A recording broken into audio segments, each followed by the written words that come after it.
भाई टाइम नीचे देखते रहना हो चल रहा है कि नहीं। चलो एक तनी आड़े रखा भाई, कुछ देर बाद दिया। हाँ पानी अभी हाल ही का है, ले लो। चलिए लास्ट टाइम हम लोग पढ़े थे समष्टि वृद्धि ना, समष्टि वृद्धि हेडिंग है तो पता चलेगा, हम इसी में अजुरा जाएंगे यार।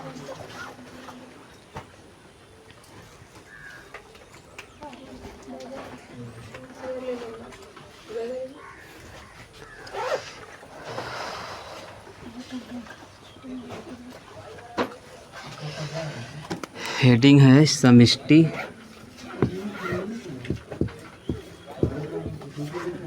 वृद्धि। ठीक है, पॉपुलेशन ग्रोथ। तो सबसे पहले अगर हम बात करें कि समष्टि कहते किसे हैं, हम लोगों ने पढ़ा है ना, किसे कहते हैं बताइए। दो से अधिक एक समान जीव के समूह को समष्टि कहते हैं। दो या दो से अधिक एक समान जीव के, हाँ समान जातियों के समूह को ही क्या कहते हैं, समष्टि कहते हैं। क्लियर। अगर समष्टि में वृद्धि कैसे होगी, बात करें समष्टि में वृद्धि की, तब जन्म दर अधिक मृत्यु दर कम हो तब वृद्धि होगी, या मृत्यु दर अधिक जन्म दर कम हो तब वृद्धि हुई। जन्म दर अधिक और मृत्यु दर, तो समष्टि में क्या होगी। और इसके अलावा क्या जन्म दर और मृत्यु दर के कारण ही समष्टि में वृद्धि हो सकती है, कोई बाहर से कोई जीव नहीं आ सकता है, किसी दूसरे स्थान से, दूसरे देश से, दूसरे जंगल से उसी जाति के जीव आकर जुड़ जाएं तो वृद्धि नहीं होगी। हमारे भी देश या हमारे भी स्थान से कुछ जीव निकलकर दूसरे स्थान पर चले जाते हैं। जैसे ना होता कि एक देश के लोग दूसरे देश में जाकर शिफ्ट हो जाते हैं, या दूसरे के पहले वाले में आके शिफ्ट हो जाते हैं, होते हैं कि नहीं। तो इस टाइप से भी वृद्धि हो सकती है। वृद्धि का मतलब एक ही, सबसे पहले अगर बात करें समष्टि की, तो समष्टि का मतलब एक ही जीव की समान जाति हो। जैसे खाली मानव है तो मानव ही की जाति हो, पशु है तो पशु ही हो, पक्षी हो तो खाली पक्षी हो। तो एक ही प्रकार के जीवों का जो जन समूह होता है, जिसे हम लोग भीड़ या पॉपुलेशन कहते हैं, उसे ही क्या बोलते हैं, समष्टि। ठीक है, तो उस समष्टि में वृद्धि कैसे होगी, तो सबसे पहली कंडीशन कि वहाँ की मृत्यु दर कम और जन्म दर क्या हो, अधिक हो, तब वृद्धि होगी। दूसरी कंडीशन, उस समष्टि में किसी दूसरी समष्टि के कुछ सदस्य आके जुड़ जाएं। जैसे हम मानव हैं, हम एक जगह पर इकट्ठा हैं, वहाँ पर खूब सारी ढेर भीड़ लगी है, लेकिन उस भीड़ में कुछ और लोग हमारे जैसे आकर क्या हो गए, जुड़ गए, किसी दूसरे स्थान से, दूसरे देश से आके क्या हुए, जुड़ गए, तो उसे क्या बोलेंगे, समष्टि वृद्धि। लिखिए,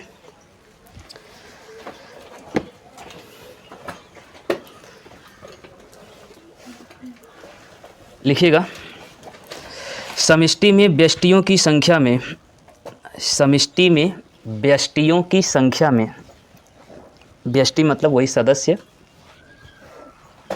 समष्टि में व्यष्टियों की संख्या में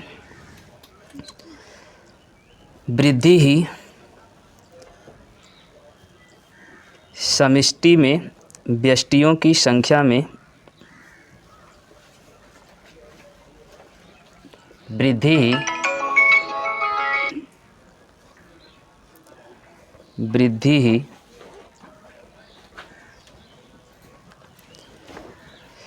समष्टि वृद्धि कहलाती है। व्यष्टियों की संख्या में वृद्धि ही समष्टि वृद्धि कहलाती है।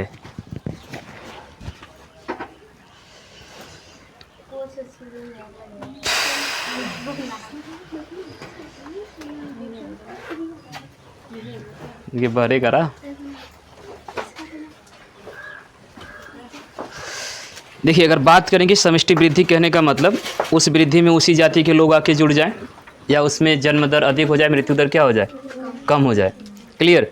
अच्छा, हम ये बता सकते हैं कि किसी भी समष्टि का जो पॉपुलेशन है या समष्टि है वह स्थिर रहेगी या घटेगी या बढ़ेगी। समष्टि सदैव स्थिर रहती है, समष्टि सदैव स्थिर नहीं होती है, कभी घट जाती है, कभी बढ़ जाती है।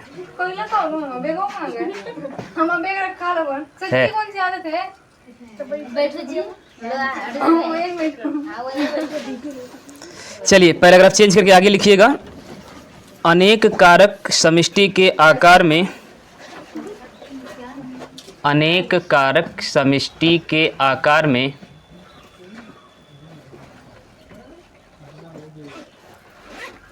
अनेक कारक समष्टि के आकार में परिवर्तन लाते हैं।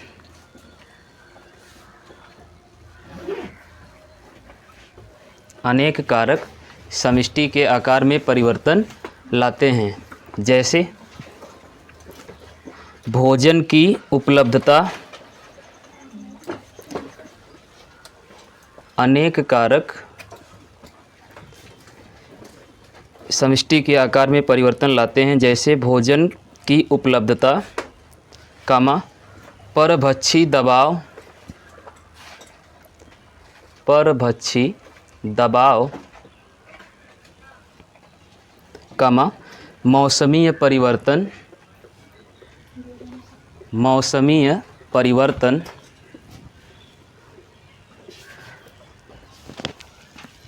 मौसमीय परिवर्तन, कामा रोग, रोग रोग आदि ETC। किसी समष्टि में भोजन की उपलब्धता के कारण भी परिवर्तन होता है, घट जाती है या तो बढ़ जाती है। किसी समष्टि में मानसून परिवर्तन के कारण भी प्रभाव पड़ता है। अगर कोई बीमारी या महामारी फैल जाती है तो उस कारण भी क्या होता है, प्रभाव पड़ता है। परभक्षी दबाव मतलब हम किसी के ऊपर डिपेंड है, जैसे पशु घास के ऊपर डिपेंड है ना। अगर एकाएक पशुओं की संख्या बढ़ जाए तो जो घास की समष्टि है वो प्रभावित होगी कि नहीं होगी। अगर शाकाहारी जीवों की संख्या ज़्यादा है किसी मैदान पे, हम मान लेते कि यहाँ पर ये जो कैंपस है इसमें 4 जीव रहते थे जो उस पूरे मैदान की घास को चरते थे और अपना जीवन यापन करते थे। एकाएक 4 की जगह उनकी संख्या 8 हो जाए तो कहीं ना कहीं इस मैदान के ऊपर दबाव पड़ेगा कि नहीं पड़ेगा। वहाँ पर जो घास की समष्टि अर्थात घास की संख्या में कोई ना कोई परिवर्तन होगा, जाहिर सी बात है होगा। क्लियर। चलिए आगे, अगर कोई आपसे पूछे कि क्या समष्टि स्थिर रहती है तो नोट करके लिख लीजिएगा। समष्टि या ऐसे लिखिए, किसी भी जाति की समष्टि का आकार, नोट में किसी भी जाति के समष्टि का आकार, ऐसे ही मौसम ठंडा रहे तो ठीक है।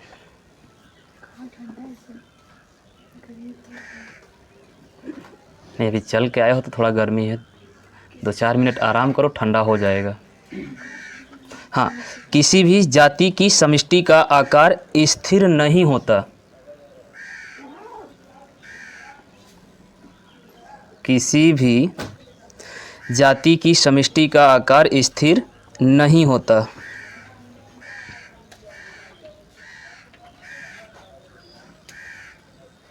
क्लियर। ओके।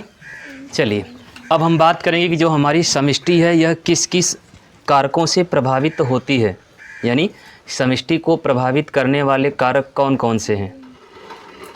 तो कौन कौन से हैं? मौसमी परिवर्तन नहीं, ये तो कारक थोड़ो हैं, ये तो उसका वो है ना, आकार में परिवर्तन। हम कारक की बात कर रहे हैं जिस कारण उनकी जनसंख्या हमेशा प्रभावित रहती है। मौसमी परिवर्तन या रोग के कारण, सपोज जिस समय रोग हुआ उस समय समष्टि घट गई, जब रोग समाप्त हुआ तो उसकी संख्या फिर से क्या हो गई, बढ़ गई। मौसमी परिवर्तन है तो 4 महीने बाद मौसम बदल जाएगा, फिर से सही हो जाएगा। लेकिन हमेशा के लिए कैसे परिवर्तित होगा, तो वही हमेशा के लिए अगर हम बात करेंगे तो जन्म दर, मृत्यु दर, एक तो होता है आप नाम सुने होंगे आप्रवासन या उत्प्रवासन। प्रवासी का नाम सुने हैं?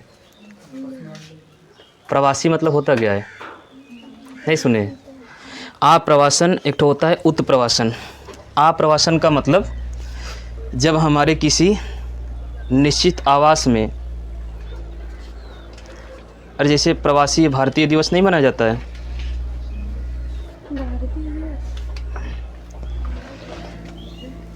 नहीं सुने हैं?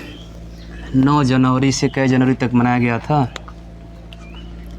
एक होता है आप्रवासन, पहले सुन लीजिए फिर लिखिएगा। आप्रवासन प्रवासन की प्रवसना क्या लिखा है? आप्रवासन। एक होता है उत्प्रवासन, प्रवासन। आप्रवासन का मतलब हमारे क्षेत्र विशेष में, मान लेते हैं कि हम इस एरिया में रहते हैं, तो इस एरिया में अर्थात इस क्षेत्र में किसी दूसरे क्षेत्र के कुछ जातियां या समूह या समष्टि आएगी। यहाँ पर किसी दूसरे देश के या किसी दूसरे जंगल के या किसी दूसरे परितंत्र के जीव इसमें आएंगे, उसे क्या बोलेंगे? आप्रवासन। सपोज यहाँ पर पहले से मानव रहता है, पशु रहते हैं, यहाँ पर पहले से पक्षी रहते हैं, लेकिन हो क्या रहा है कि बाहर से भी इसमें मानव आ रहा है, बाहर से भी पशु आ रहे हैं, बाहर से भी क्या आ रहे हैं? पक्षी आ रहे हैं। अब मानव आ रहे हैं तो मानव की समष्टि में वृद्धि हो रही है, पशु आ रहा है तो पशु की समष्टि में क्या हो रही है? वृद्धि हो रही है। अगर पक्षी आ रहा है तो पक्षी की समष्टि में क्या हो रहा है? वृद्धि। अर्थात उनकी समष्टि प्रभावित हो रही है कि नहीं हो रही है? उनके आकार में परिवर्तन हो रहा है। अगर हम बात करें उत्प्रवासन की, उत्प्रवासन का मतलब इस क्षेत्र विशेष में से ये लोग बाहर जा रहे हैं। ये लोग कहाँ जा रहे हैं? बाहर जा रहे हैं, किसी दूसरे क्षेत्र में जा रहे हैं, किसी दूसरे देश में जा रहे हैं। जैसे हमारे भारत देश के कुछ लोग अपना देश छोड़ के दूसरे देश में चले जाते हैं और वहाँ पर जाके हमेशा के लिए क्या हो जाते हैं? सेटल हो जाते हैं। होते हैं कि नहीं? उसे क्या बोलेंगे? उत्प्रवासन। यानी यहाँ पर भी हमारी समष्टि क्या हो रही है? प्रभावित हो रही है। हो रही है। क्लियर? चलिए तो आगे लिखिएगा, पैराग्राफ चेंज करके। किसी निश्चित क्षेत्र में, किसी निश्चित क्षेत्र में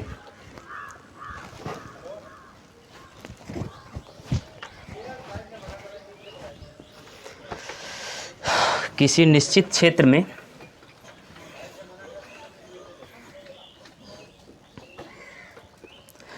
उपस्थित,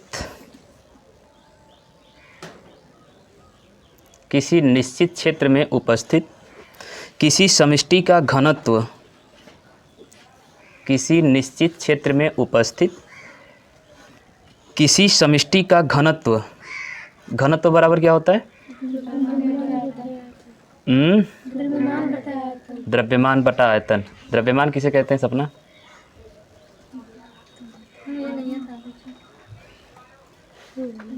तो उन लोगों ने बताओ भैया। द्रव्यमान किसी वस्तु में उपस्थित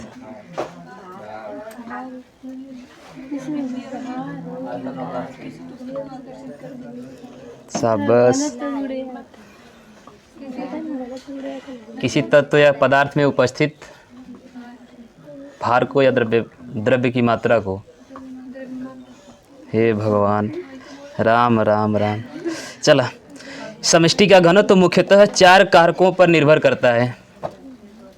किसी समष्टि का घनत्व मुख्यतः 4 कारकों पर निर्भर करता है। हमारे एम.ए. बी.ए. पी.एच.डी. सी.एच.डी. तो एम.एड तो पी.एच.डी. का होता है? एम.एड बी.एड कुल करके बैठ गए, लेकिन द्रव्यमान के एक अल्लाह यह न पता है।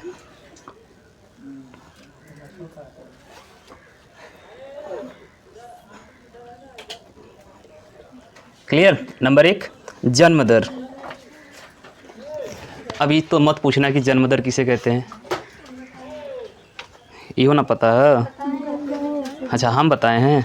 चलो कम से कम इतना तो पता है कि हम बताए हैं। हाँ तो क्या बताए थे? किसी समष्टि में नए जीव की उत्पत्ति को। अच्छा, हाँ तो वही है, लिख लीजिए। बर्थ रेट समष्टि में नियत अवधि में, हाँ हेडिंग करके लिख लो। जन्म दर छोटा छोटा पॉइंट है, एक बार फिर लिख ला। हाँ, किसी समष्टि में नियत अवधि में, निश्चित समय में नए सदस्यों का जन्म, नए सदस्यों का जन्म जन्म दर कहलाता है।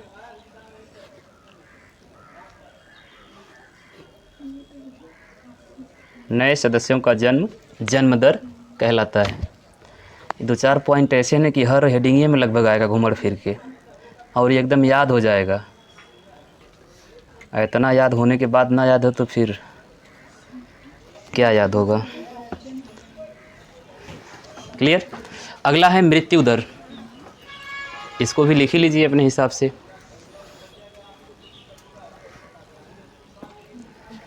डेथ रेट समष्टि में नियत अवधि में मरने वाले सदस्यों को या मरने वाले सदस्यों की दर को मृत्यु दर। समष्टि में नियत अवधि में मरने वाले सदस्यों की दर को मृत्यु दर कहते हैं। मरने वाले को जन्म दर बोल देंगे। मृत्यु दर हो गया।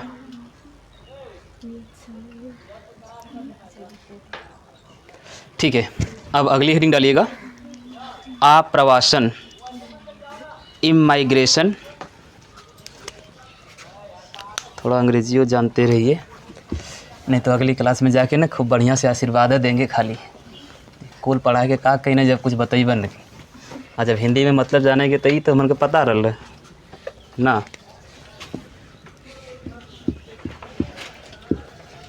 इमाइग्रेशन, माइग्रेशन का नाम सुने हैं? टीसी का नाम सुने हैं? टीसी का क्या होता है? टीसी जिससे किसी नए स्थान पे जाने के लिए। हाँ, जौन कक्षा 12 और 10 में टीसी कहल जाला ना, वो ग्रेजुएशन में माइग्रेशन बोलाला, स्थानांतरण पत्र। वो पे लिखल रहला टीसीया पर, हाँ, कि आप यहाँ से कार्यमुक्त हो गए, अब किसी और जगह जाके प्रस्थान करें। ठीक है। इमाइग्रेशन,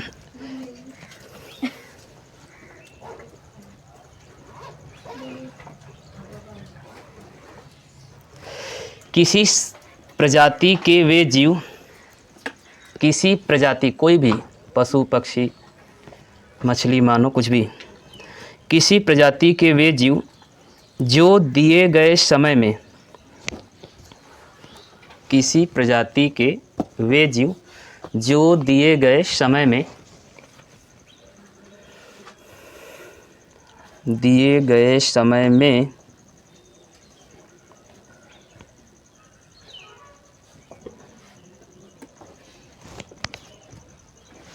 किसी अन्य स्थान से, किसी अन्य स्थान से इस आवास में आ गए हैं, मतलब किसी दूसरे स्थान से यहाँ पर आ गए हैं, किसी अन्य स्थान से इस आवास में आ गए हैं,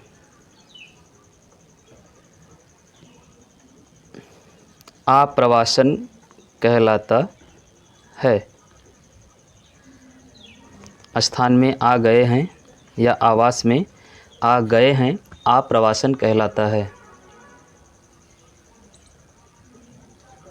ओके, कहने का मतलब, एक मान लेते हैं कि हमारा देश है, जैसे कि भारत, इस भारत देश में किसी दूसरे देश के कुछ मानव आते हैं और हमेशा के लिए यहीं पर शिफ्ट हो जाते हैं। क्लियर? यानी दूसरे देश से आगे, जैसे अमेरिका से या चाइना से या रूस से या ब्रिटेन से कहीं से आते हैं और यहीं पर हमेशा के लिए शिफ्ट हो जाते हैं। तो किसी दूसरे स्थान से आते हैं और हमारे ही आवास में आकर क्या रहते हैं? बस जाते हैं। क्लियर? इस प्रक्रिया को क्या बोलेंगे? आप्रवासन। ओके, उपप्रवासन में इसका ठीक उल्टा हो जाएगा। अपने आवास में, अर्थात अपने देश के रहने वाले कुछ लोग किसी दूसरे देश में चले जाएंगे। क्लियर? तो अगली हेडिंग करिएगा, ई माइग्रेशन। ई था इम, क्या बोलेंगे इसे? इमी माइग्रेशन, इम माइग्रेशन, तो ई हो जाएगा। अब हमसे बढ़िया तो अंग्रेजी आप लोग पढ़ते हैं।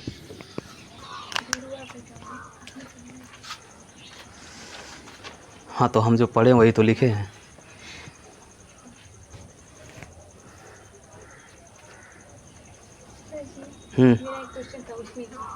बोला, स्पर्मजेनेसिस में LH और FS हार्मोन्स का क्या कार्य होता है? अहम रोल तो उन्हीं का है। स्पर्मजेनेसिस में जब तक LH और FSH निकलेगा नहीं तो उसका जेनेसिस मतलब निर्माण होगा ही नहीं। दोनों दिया रहेगा ऑप्शन में, तो दोनों हमेशा एक साथ ही देता है। अगर दोनों फिर भी अलग अलग देता है तो FSH पर लगाएंगे, पुट्टिका प्रेरक हार्मोन्स पर लगाएंगे। सब कुछ कहानी अपने आँख से शुरू करते हैं, इससे सोचते हैं यहाँ पर एक ठो ग्रंथि होती है, GnRH निकालेगी, हाइपोथैलेमस से GnRH निकलेगा, पीयूष ग्रंथि में जाएगा और पीयूष ग्रंथि के अग्रभाग से LH और FSH दोनों निकलेंगे और सीधा अगर फीमेल है तो उसके अंडाशय में, मेल है तो उसके वृषण में, फीमेल के अंदर अंडाणु का निर्माण, मेल के अंदर शुक्राणु का निर्माण स्टार्ट कर देंगे। क्लियर? चलिए, हाँ तो आप उत्प्रवासन लिखिएगा। इससे ऊपर क्या लिखे थे? किसी प्रजाति के हाँ तो सेम सेंटेंस वैसे ही बनाइए। किसी प्रजाति के वे जीव, किसी प्रजाति के वे जीव जो दिए गए समय में, किसी प्रजाति के वे जीव जो दिए गए समय में, दिए गए समय में इस आवास को छोड़कर, जहाँ पर पहले से रहते हैं, इस आवास को छोड़कर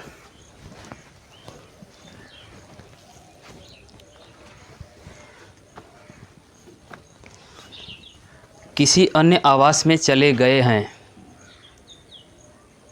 खुद का दुनिया छोड़ के दूसरे की दुनिया बसा ली हैं जाके। इस आवास को छोड़कर किसी अन्य आवास में चले गए हैं।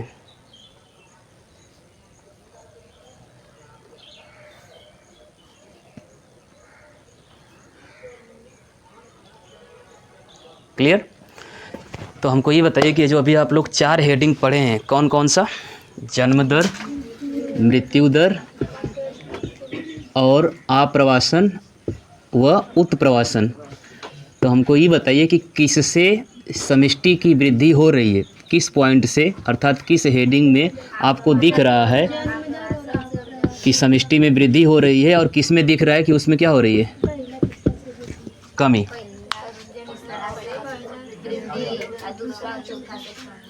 यानी जन्म दर और आप्रवासन से समष्टि में वृद्धि हो रही है, यही ना? जन्म दर व आप्रवासन से समष्टि में क्या हो रही है? वृद्धि। और मृत्यु दर, समष्टि कैसे लिखेंगे? सम धन इष्टि। हाँ, सम इष्टि सही तो है? ठीक है, ठीक है। से वृद्धि, जन्म दर व आप्रवासन से समष्टि में क्या हो रही है? में वृद्धि हो रही है। ठीक है। और मृत्यु दर और उत्प्रवासन से क्या हो रहा है? उत्प्रवासन से समष्टि में क्या हो रही है? कमी। तो नोट करके लिख लो इसको, नोट करके लिखिए। जन्म दर व आप्रवासन से समष्टि के आकार में वृद्धि होती है। जन्म दर व आप्रवासन से समष्टि में वृद्धि होती है।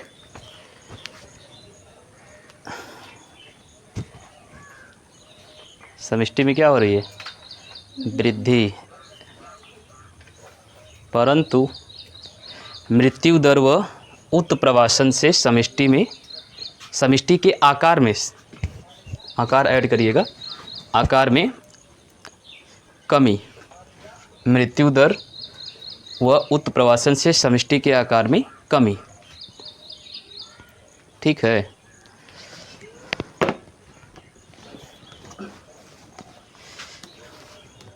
हो गया?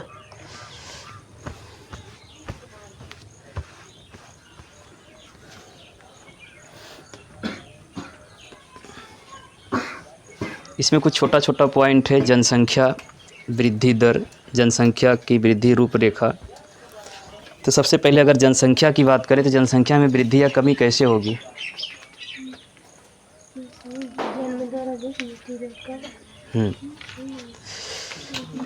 जनसंख्या में वृद्धि या जनसंख्या विस्फोट किसे कहते हैं? जनसंख्या में होने वाले जनसंख्या विस्फोट कहेंगे। हम कहाँ पूछ रहे हैं? यही कहते हैं इसका कारण होता है। हाँ, तो किस कारण जनसंख्या विस्फोट हो रहा है? अशिक्षित लोगों का है। अच्छा, अगर लॉकडाउन लग जाए और सब लोग शिक्षित रहें तो जनसंख्या वृद्धि नहीं होगी? हो सकती ना है, हुई है। सीधा सीधा ये बताइए ना कि अगर संसाधन की मात्रा ज़्यादा है तो जनसंख्या में वृद्धि होगी या कमी? वृद्धि होगी। संसाधन सुख सुविधाएं ज़्यादा हैं, वृद्धि होगी। हर प्रकार के प्रोडक्ट वस्तु उपलब्ध हैं, तो जनसंख्या घटेगी या बढ़ेगी?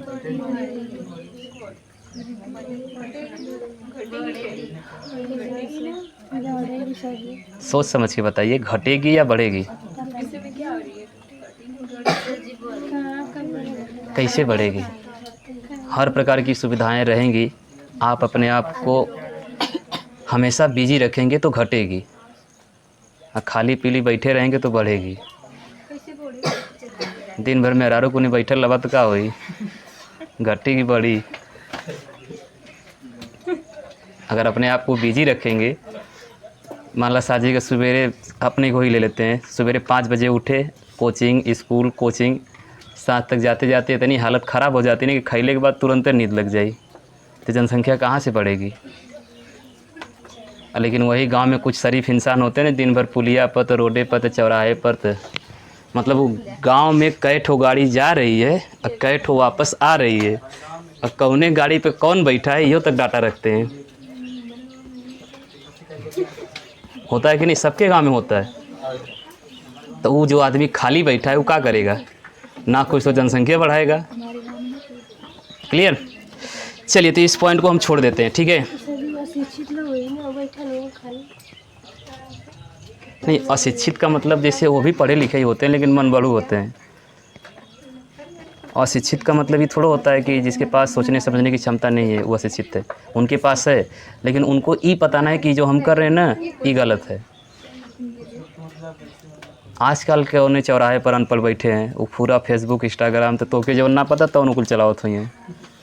हम कभी कभी ना कुछ समझ में आता तो हम खाली एक चौराहे भैया ही कहा है तो अरे वो पूरा अरे ये तो हाई है, हेजैन का हेजैन जो हाई मिली, हुआ जो हाउ मिली, सब कुछ बता देंगे। चलिए, तो अगली हेडिंग करिएगा, परिक्षेपण, डिस्प्रेशन। अच्छा, डिप्रेशन का नाम सुने हैं?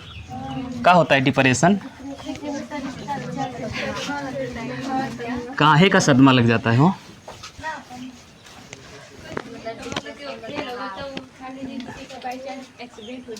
तो डिप्रेशन में जाएगा? अरे जिसको एक्सीडेंट होगा वो हॉस्पिटल जाएगा, डिप्रेशन कहाँ जाएगा?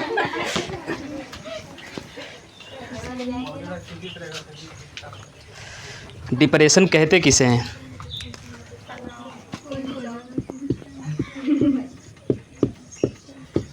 हम लोग डिप्रेशन की बात नहीं करेंगे, हम लोग बात करेंगे डिस्परेशन की। डिस्परेशन,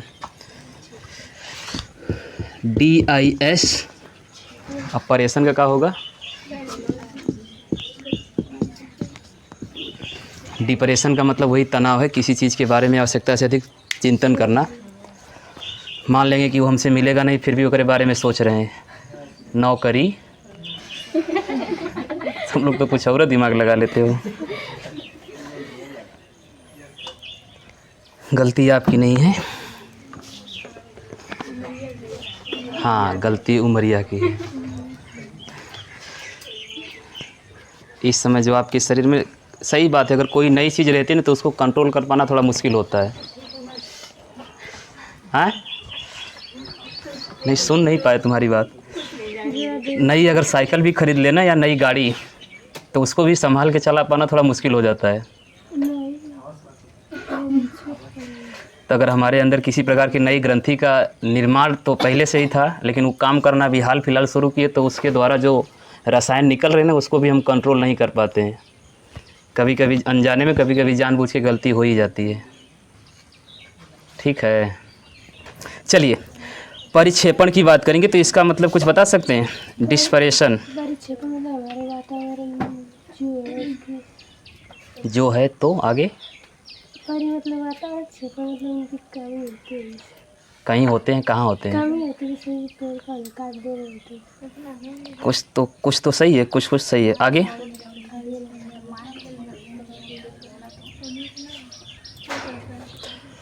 तुम लोग बताओ, परिक्षेपण इंग्लिश वाला नाम से कुछ समझ में नहीं आ रहा? डिस्परेशन,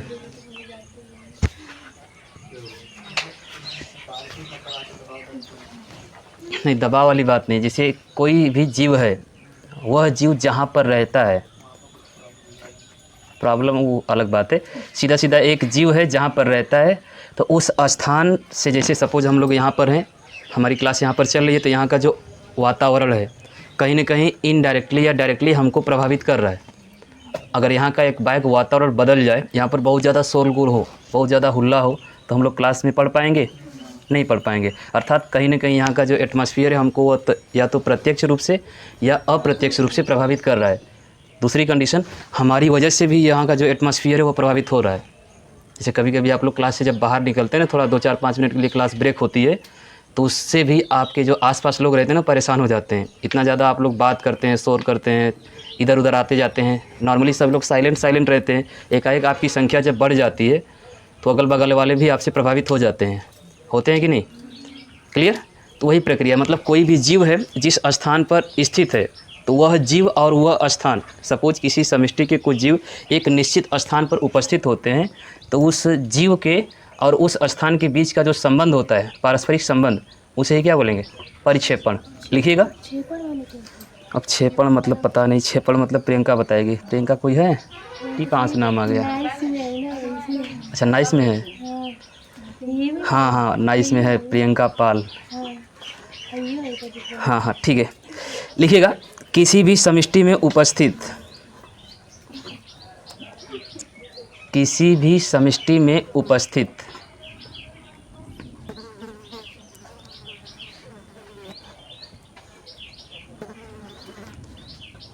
समष्टि में उपस्थित समस्त सदस्यों का, तब नाइस में क्या हो रहा है इस टाइम वो हलचल पता चल ही गया होगा।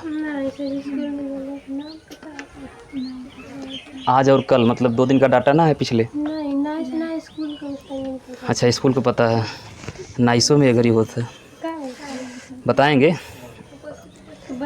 हाँ, उपस्थित समस्त सदस्यों, हाँ, समस्त सदस्यों का एक दूसरे के साथ, किसी भी समष्टि में उपस्थित समस्त सदस्यों का एक दूसरे के साथ, एक दूसरे के साथ स्थान संबंधी,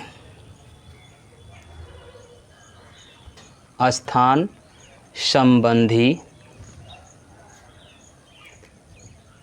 पैटर्न, पैटर्न मतलब पद्धति, स्थान संबंधी पद्धति को ही परिक्षेपण कहते हैं। क्रम, आप अगर बैठे हो बेंच पर तो आपका एक निश्चित क्रम है। एक बेंच पर 4 लोग, एक बेंच पर 5 लोग, है कि नहीं? अगर बेंच बड़ा है तो 5 लोग, छोटा है तो 4 लोग। कभी कभी एक बेंच पर अकेले बैठे रहते हैं। पैटर्न है, एक बेंच पर 5 बैठे हैं तो पूरी क्लास में एक बेंच पर 5 बैठे हैं, 4 बैठे हैं तो पूरी क्लास में 4 बैठे हैं। जैसे परीक्षाओं में होता है ना कि एक बेंच पर 2 लोग, तो पैटर्न है, अर्थात वही क्या है? पद्धति है। क्लियर? तो यहाँ पर कहने का मतलब है परिक्षेपण का, कि किसी भी समष्टि में जितने भी जीव हैं, वे जीव जहाँ पर रहते हैं उनके रहने का एक पैटर्न है। मतलब अगर हम अपने घर पर रहते हैं तो हमारे लिए एक अलग से कमरा है, अर्थात हमारे घर का हर सदस्य एक कमरे में अलग अलग रहता है, सबका एक पर्सनल कमरा है। ये हमारे घर का पैटर्न है। उसी प्रकार से किसी दूसरे का है, जैसे मान लेते हैं कि आपके घर का पैटर्न है, आपके पास उतने कमरे नहीं है जितना कि आपके घर में मेंबर हैं, तो हो सकता है कि एक ही कमरे में 4 लोग रहते हैं। यह आपके घर का क्या है? पैटर्न, अर्थात पद्धति। मतलब किसी समष्टि में आवास की संख्या कम होती है, अर्थात आवास की मात्रा सीमित रहती है। किसी समष्टि के लिए आवास की मात्रा बहुत ज़्यादा बड़ी रहती है। तो जहाँ पर आवास की मात्रा ज़्यादा है, अर्थात समष्टि का आकार छोटा है लेकिन आवास क्या है? बड़ा है, तो वहाँ पर जो जीव हैं उनका एक अलग पैटर्न होगा। अगर हम अपने के थ्रू समझे तो जैसे मान लेते हैं कि हमारे पास जो घर है, हम मान लिए कि यह हमारा एक घर है, और हमारे पास जो घर है और जो मेंबर हैं उनके लिए पार्टिकुलर एक निश्चित स्थान है कि एक कमरे में एक व्यक्ति ही रहेगा। ठीक है, तो हमारे पास पर्याप्त मात्रा में आवास है, अर्थात घर है, और पर्याप्त मात्रा में कमरा है। एक बड़ा सा घर है जिसमें 8 से 10 कमरे हैं और हमारे परिवार में 8 से 10 मेंबर हैं, तो सबके लिए एक अलग अलग से क्या है? कमरा है। यह हमारे घर का क्या है? एक पैटर्न है। वहीं हम मान लें कि एक दूसरा घर है जस्ट बगल में, लेकिन यहाँ पर जो आवास है, आवास की मात्रा तो पर्याप्त है, लेकिन इसमें रहने वाले सदस्य जो हैं ना, वह एक अलग पैटर्न में रहते हैं, कुछ इस प्रकार से रहते हैं। बाकी कमरा खाली रहता है और कुछ ही कमरे में लोग अपना जीवन यापन करते हैं, ठीक है।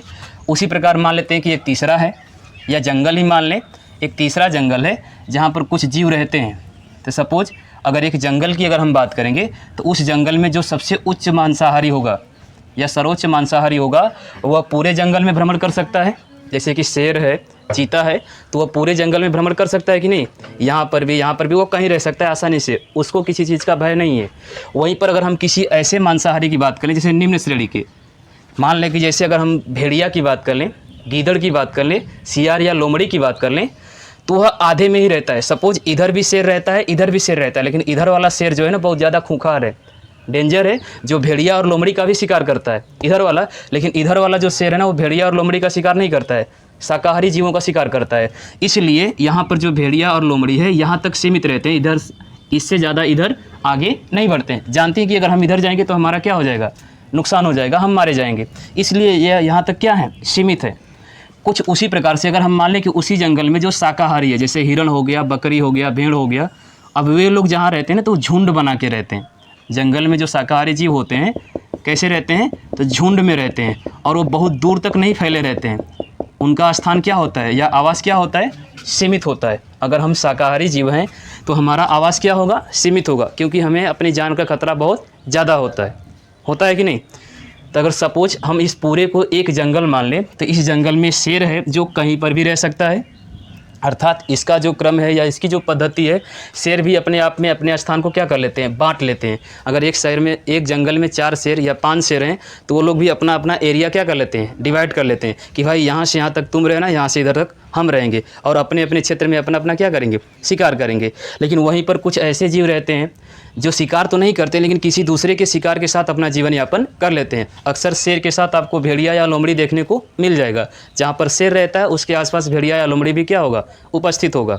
क्लियर। लेकिन वह भी कुछ जो शेर होते हैं इन भेड़िया लोमड़ी का भी शिकार कर लेते हैं। तो कुछ ही शेर शिकार करते हैं, बाकी सब नहीं करते हैं। तो जो लोग नहीं करते हैं उनके साथ रहते हैं, अर्थात इनका भी क्रम क्या है, यही तक सीमित है, इधर नहीं जाते हैं, डरते हैं।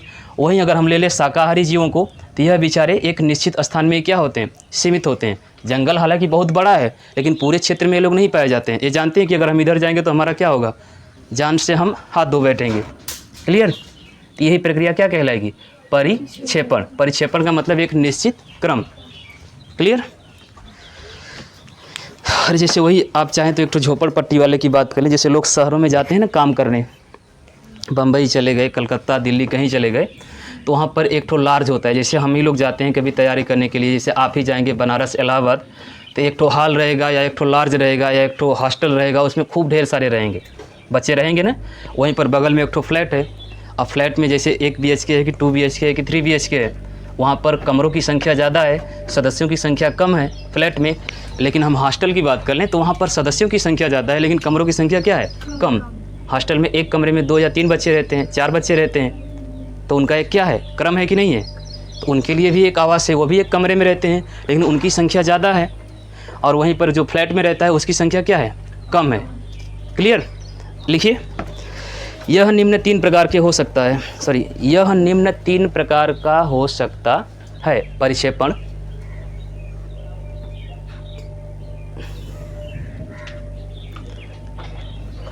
क्या हुआ, नींद लग रही है। यह निम्न 3 प्रकार का हो सकता है। नंबर 1, हेडिंग बनाइएगा, समान या नियमित परिक्षेपण। समान या नियमित परिक्षेपण। वही अगर एक जंगल में 4 शेर हैं और उस जंगल की एरिया सीमित है, तो वह चारों लोग अपने आप को अपने अपने क्षेत्र का क्या कर लेंगे, बंटवारा कर लेंगे कि भाई यहाँ से यहाँ तक एरिया आपका है, इसके बाद हमारा है, इसके बाद उसका है। क्लियर। तो वही करा है, समान या नियमित परिक्षेपण। लिखिएगा, इस प्रकार के परिक्षेपण में, जैसे भी चल रहिएगा बगल में,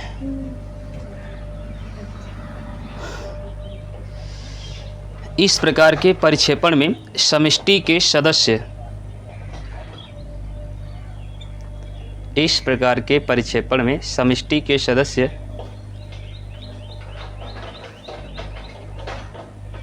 समान दूरी पर फैले होते हैं। समष्टि के सदस्य समान दूरी पर फैले होते हैं।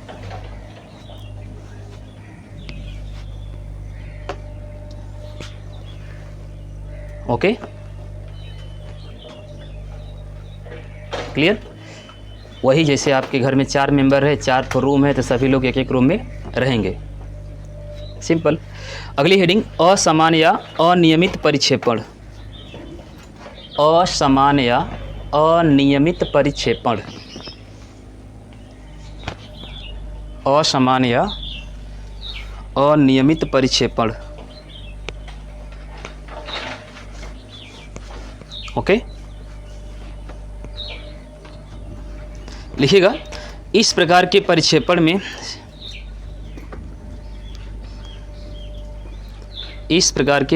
में समष्टि के जीवों का वितरण समष्टि के जीवों का वितरण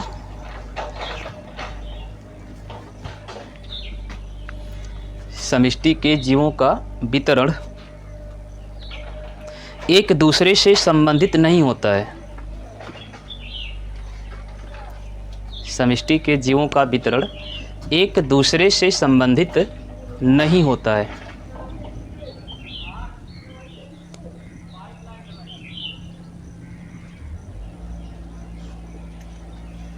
मतलब यह जो असमान या अनियमित परिक्षेपण है, इसमें सदस्यों की संख्या निश्चित नहीं है।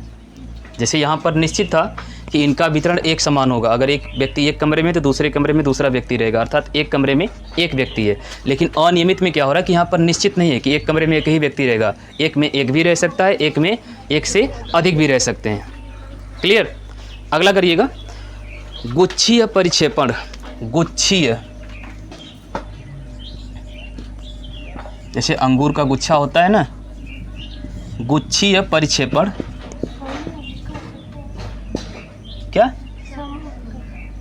समूह परिक्षेपण, हाँ कह सकते हैं, लेकिन कह सकते हैं परिक्षेपण, गुच्छीय परिक्षेपण या समूह परिक्षेपण।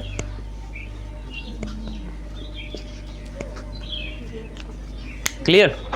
लिखिएगा,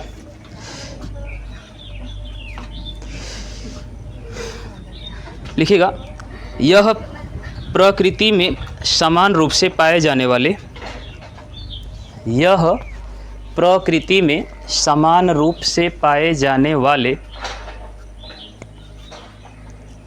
प्रकृति में समान रूप से पाए जाने वाले परिक्षेपण हैं।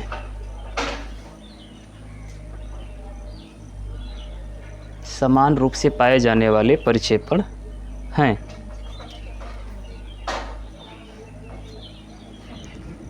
इस प्रकार के परिक्षेपण में, इस प्रकार के परिक्षेपण में क्या कर रही है? नहीं लिख रही हो? कहाँ है? तबीयत ना ठीक है?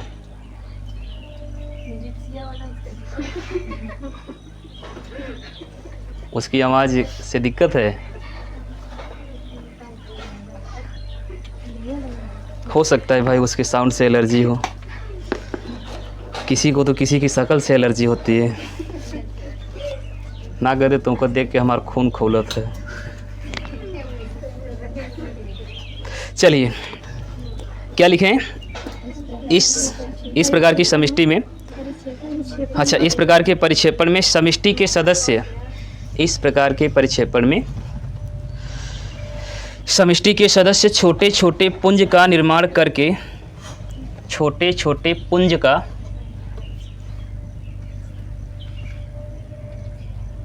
निर्माण करके एक साथ रहते हैं। पुंज को ही आप क्या बोल रहे थे? समूह। पुंज का मतलब समझते हैं ना? प्रकाश किरण पुंज पढ़े होंगे। अभिसारी किरण पुंज, अपसारी किरण पुंज।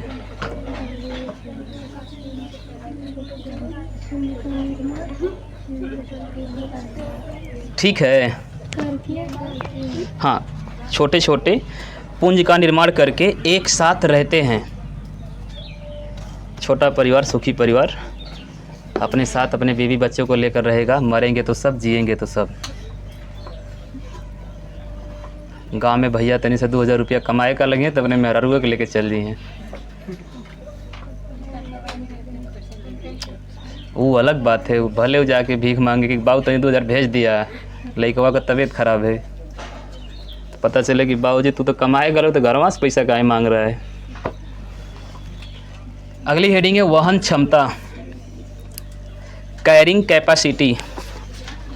वहन क्षमता, इसका एग्जाम्पल हम हर बार देते हैं। वहन क्षमता,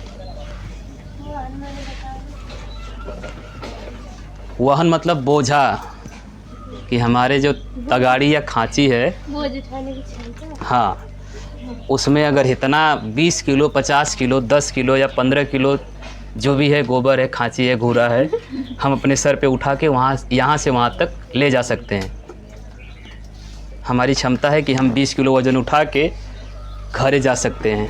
यही हमारी क्या है, वहन क्षमता। हाँ जी, हाँ, अगर एक बोरा पैसा मिल जाएगा तो पैदल का लोटत लोटत चले जाएंगे। डिपेंड करता है कि सामान क्या है। ईंटा है तो भाग कौन लेके जाएगा। हाँ, अगर उतना सोना मिल जाए तो एकदम आराम से घिसरावत लेके चला जाए। अरे अगर वो 2 कुंटल रहेगा ना तब वो चला जाएगा। अगर बहुमूल्य कोई कीमती वस्तु हो तो वो चला जाएगा।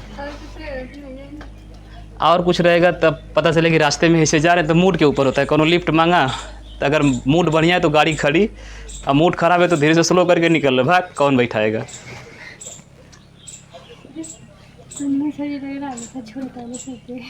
हम इसीलिए ना हाई वाला रास्ता छोड़ दिए। इधर से जाओ ना तो कौन भैया, तो भैया अरे घंटा भैया, उससे बढ़िया ऐसे जाओ, कोई नहीं पूछेगा, भाग। इधर से जाओ तो कोनो न कोनो मिल ही जाता है। अब ना चाहते हुए एक लोग को मना करो कि दूसरे को, तीसरे को, अरे यार बैठ ही जा, चल ठीक है बैठ, कम से कम अगर कोनो बैठा रहेगा तो कोनो रोकेगा तो नहीं ना, कम से कम। तो उससे अच्छा ना कि रास्ते में बदल दो, दूसरे रास्ते से जाओ जहाँ किसी से कोई मुलाकात नहीं। अब पता चले कोनो बैठ गया तो वो लगा खजुआने, ऐसे तो ऐसे। एक तो सीटियों पर बैठा, ऊपर से दिक्कत, तनी भैया रोकिया, तनी जलेबी ले लें, तनी एक बार एक ठो औरत मिल गई, तनी कूचा ले लें, तनी ननका के जलेबी ले लें, मैंने लिफ्ट का दे दी, एकदम गाड़ी बना ली। चलिए, वहन क्षमता, कैरिंग कैपेसिटी। ऐसा हुआ है तुम लोगों के साथ? अभी तो होगा, अभी तो बड़े हो जाओ थोड़ा तब ना।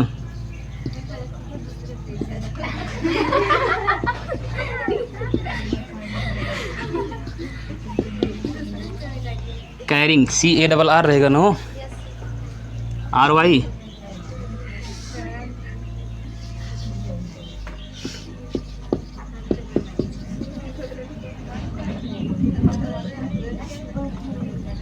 कैरिंग कैपेसिटी, कैपेसिटी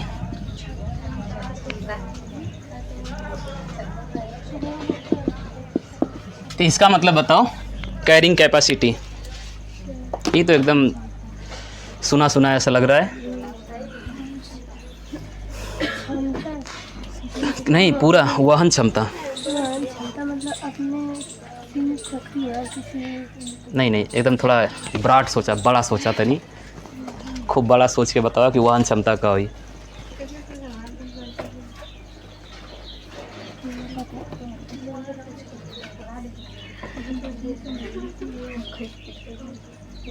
जो बोल रही हो वही तेज बोलो।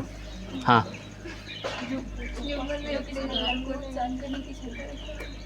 भार मतलब नहीं है, मतलब भार से, वजन से नहीं है। कहने का मतलब हम कोई काम करते हैं, सीधा सुनो, जैसे हम आपकी क्लास में पढ़ाते हैं, आप हमसे पढ़ते हैं, उस क्लास में जैसे कुछ कैपेसिटी होगी कि हम एक बार में 100 बच्चे को, 150 या 200 बच्चे को ही पढ़ा पाएंगे, या 10, 20, 50 जो भी है हमारे इस कमरे की, जहाँ पर मतलब ये क्लास है ना, तो इस क्लास में अधिक से अधिक कितने लोग बैठ सकते हैं? तो अधिक से अधिक 80 लोग बैठ सकते हैं। अगर उससे ज़्यादा बच्चों की क्षमता हुई तो अगर 80 से के बाद 81वां बच्चा आएगा, वो इस क्लास में नहीं बैठ पाएगा, उसके लिए हमारे पास सीट नहीं है। अर्थात इस पूरे क्लास की वहन क्षमता जो है वह 80 बच्चों के लिए है। इस क्लास में केवल और केवल कितने बच्चे बैठ सकते हैं? तो अधिक से अधिक 80। जैसे बस होती है ना, तो बस में सीट होता है, उसमें 52, 55, 50, 45, 40 सीट ही होती है कि आराम से 45 लोग इस सीट पर या इस बस में बैठ सकते हैं। अर्थात उस पूरे बस की जो वहन क्षमता है वह 45 लोगों के लिए है। या रेलवे का जो कोच होता है ना, मतलब एक ठो डब्बा जो होता है, उस डब्बे में अधिक से अधिक कितने लोग बैठ सकते हैं? तो एक सामान्य कोच में लगभग 150 लोग बैठ सकते हैं। ऊपर नीचे सब जगह मिला के 150 लोगों के लिए आराम से वो एक कोच बना है। तो उस कोच की जो वहन क्षमता है वो कितनी है? 150। अब वो अलग बात है कि 150 की जगह 1500 लोग बैठ जाते हैं, लेकिन उसकी जो सामान्य वहन क्षमता है वो 150 है। क्लियर? तो वहन क्षमता का मतलब कोई भी वस्तु है या कोई भी समष्टि है, उस समष्टि में सदस्यों की संख्या जब तक सीमित है। सपोज जैसे आप अपने घर को ही ले लीजिए, मान लेते हैं कि आपके पापा काम करते हैं और आपके घर पर खाने वालों की संख्या ज़्यादा है।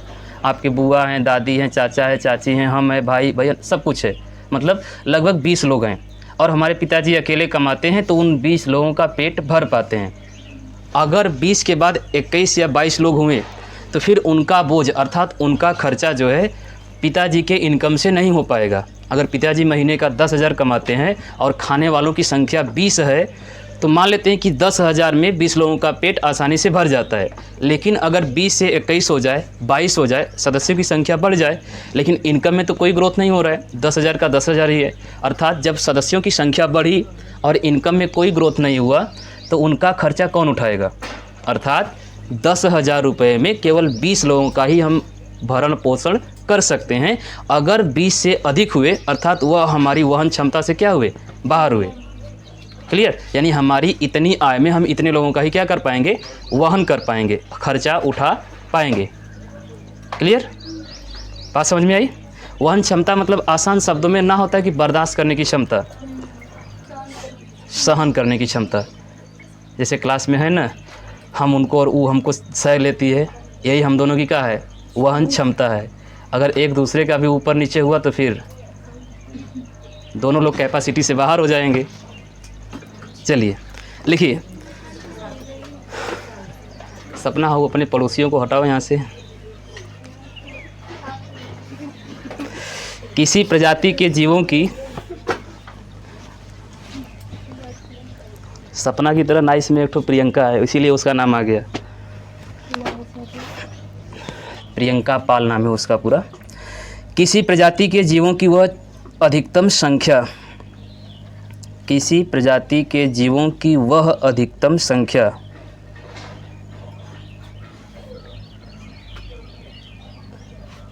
वह अधिकतम संख्या जिसे कोई पर्यावरण, जिसे कोई पर्यावरण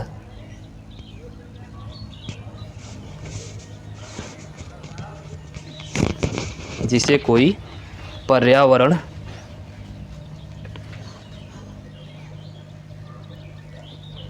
या आवास, पर्यावरण या आवास पोषण प्रदान कर सकता है, पोषण प्रदान कर सकता है।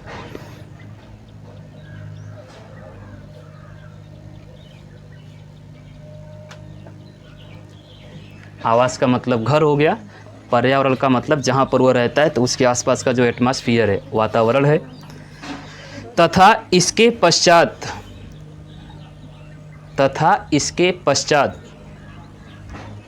समष्टि में कोई और वृद्धि संभव नहीं है, समष्टि में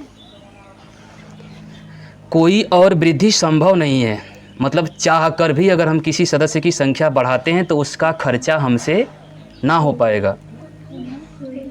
कोई और वृद्धि संभव नहीं है, कोई और वृद्धि संभव नहीं है। वहन क्षमता कहलाती है, वहन क्षमता कहलाती है।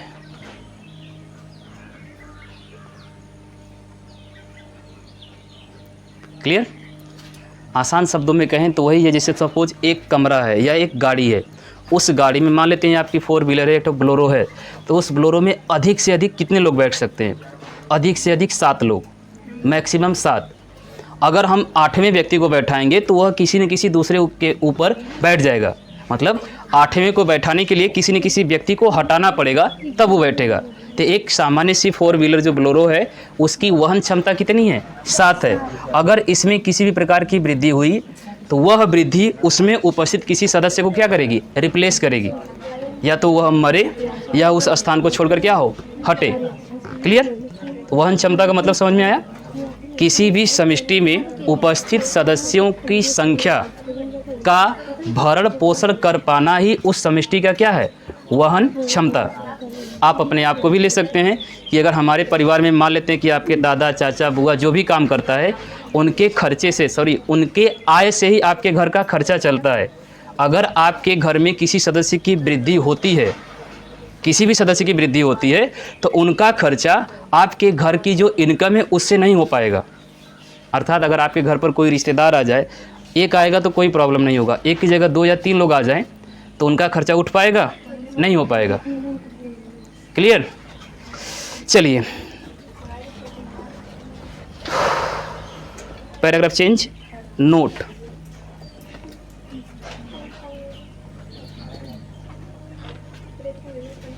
जब कोई समष्टि अपने आवास की, आपके घर पर अलगाव क्यों होता है? वाई काहे झगड़ा होता है? झगड़ा क्यों होता है? क्यों ऐसा काहे सोचते हैं? पहले तो ऐसा नहीं सोचते थे, फिर काहे? पहले उनका लड़का नहीं था, अर्थात खर्चा कम था। मतलब आपकी विचारधारा नहीं कि हमारे परिवार को, हमारे बच्चे को या हमारी बीवी को अच्छा कपड़ा, अच्छा घर, अच्छा भोजन नहीं मिल रहा है। तो पहले ऐसा क्यों नहीं था भाई? पहले आपके पास बच्चा नहीं था, आपके पास बीवी नहीं थी, अभी तो हो गई। जब बीवी आई अर्थात कहीं बाहर से ही आई ना।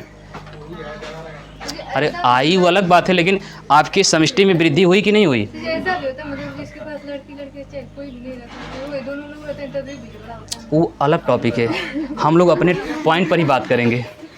कहने का मतलब हम बस वहन क्षमता से संबंधित ही बात करेंगे। सपोज जैसे आप मान लेते हैं गांव में अक्सर ना होता है कि उनके पिताजी डॉक्टर हैं या इंजीनियर हैं या रेलवे में है, तो उनके बच्चे की शादी हो गई। लड़के 3-4 ठो मान लेते हैं कि आपके घर पर गांव में कोई है जिनके 3 लड़के हैं और तीनों के तीनों बेरोजगार हैं, लेकिन उनके पिताजी कोई सरकारी जॉब करते हैं, अच्छी जॉब करते हैं, पैसा वैसा अच्छा है, तो उनके बच्चे की भी शादियाँ हो जाती हैं। तो जब तक पिताजी थे तब तक तो काम चला, जब तक गवर्नमेंट जॉब में थे तब तक तो काम चला भाई। लेकिन जैसे ही सपोज वह रिटायर हो गए या उनकी जॉब ख़त्म हो गई या जॉब छूट गई, तो जब तक वह कमा रहे थे तब तक तो घर का खर्चा चल रहा था। उनके पास उतनी क्षमता थी, वह उस पूरे घर परिवार को लेकर एक साथ वहन कर रहे थे, सबका खर्चा उठा रहे थे। लेकिन एकाएक उनकी इनकम क्या हो जाए? प्रभावित हो जाए, या उनके इनकम से मान लेते हैं कि आपके घर में 5 सदस्य थे तो 5 लोगों का भरण पोषण आसानी से हो रहा था ना। लेकिन मान लेते हैं कि उसी 5 में से किसी की शादी हो गई। अब 3 लड़के थे, 2 लड़कियां थी, तो लड़कियां तो हैं, मान लेते हैं कि लड़कियां अगर 2 चली गई लेकिन 3 लड़के थे, तो तीनों की जब शादी हुई तो पहले टोटल 5 सदस्य थे, लेकिन जब तीनों की शादी हो गई तो टोटल सदस्यों की संख्या हो गई 6, हो गई ना। लेकिन वह पिताजी जो काम करते थे उनकी कमाई से केवल 5 लोगों का ही भरण पोषण हो पाता था। लेकिन जो 6वां सदस्य आया ना, उसका भरण पोषण उस इनकम में नहीं हो पा रहा है। अर्थात अगर 6वां व्यक्ति आया है तो यहाँ पर 5 में से किसी को रिप्लेस होना पड़ेगा, तभी उसका वहन हो पाएगा, उसका खर्चा चल पाएगा, नहीं तो नहीं चल पाएगा। क्लियर? नहीं बात समझ में आई? अरे तुम्हारे साइकिल पर अधिक से अधिक कितने लोग चढ़ सकते हैं? अरे एक चलाएगा, एक आगे बैठेगा, एक पीछे बैठेगा। अधिक से अधिक उसकी वहन क्षमता कितनी है? अगर 4था व्यक्ति आएगा तो कहाँ बैठेगा? हैंडल पे, या तो आगे वाले को हटाएगा या तो पीछे वाले को हटाएगा। अर्थात साइकिल की जो वहन क्षमता है कितनी है? 3 है। क्लियर? चलिए आगे लिखिएगा, क्या लिखे हैं नोट में? जब कोई समष्टि अपने आवास की वहन क्षमता पर पहुंच जाती है। इंपॉर्टेंट पॉइंट है, जब कोई समष्टि अपने आवास की वहन क्षमता पर पहुंच जाती है। पर्सनल लाइफ में भी इस लाइन को याद रखना। जब कोई समष्टि अपने आवास की वहन क्षमता पर पहुंच जाती है तो समष्टि की वृद्धि दर शून्य हो जाती है। तो समष्टि की वृद्धि दर शून्य हो जाती है।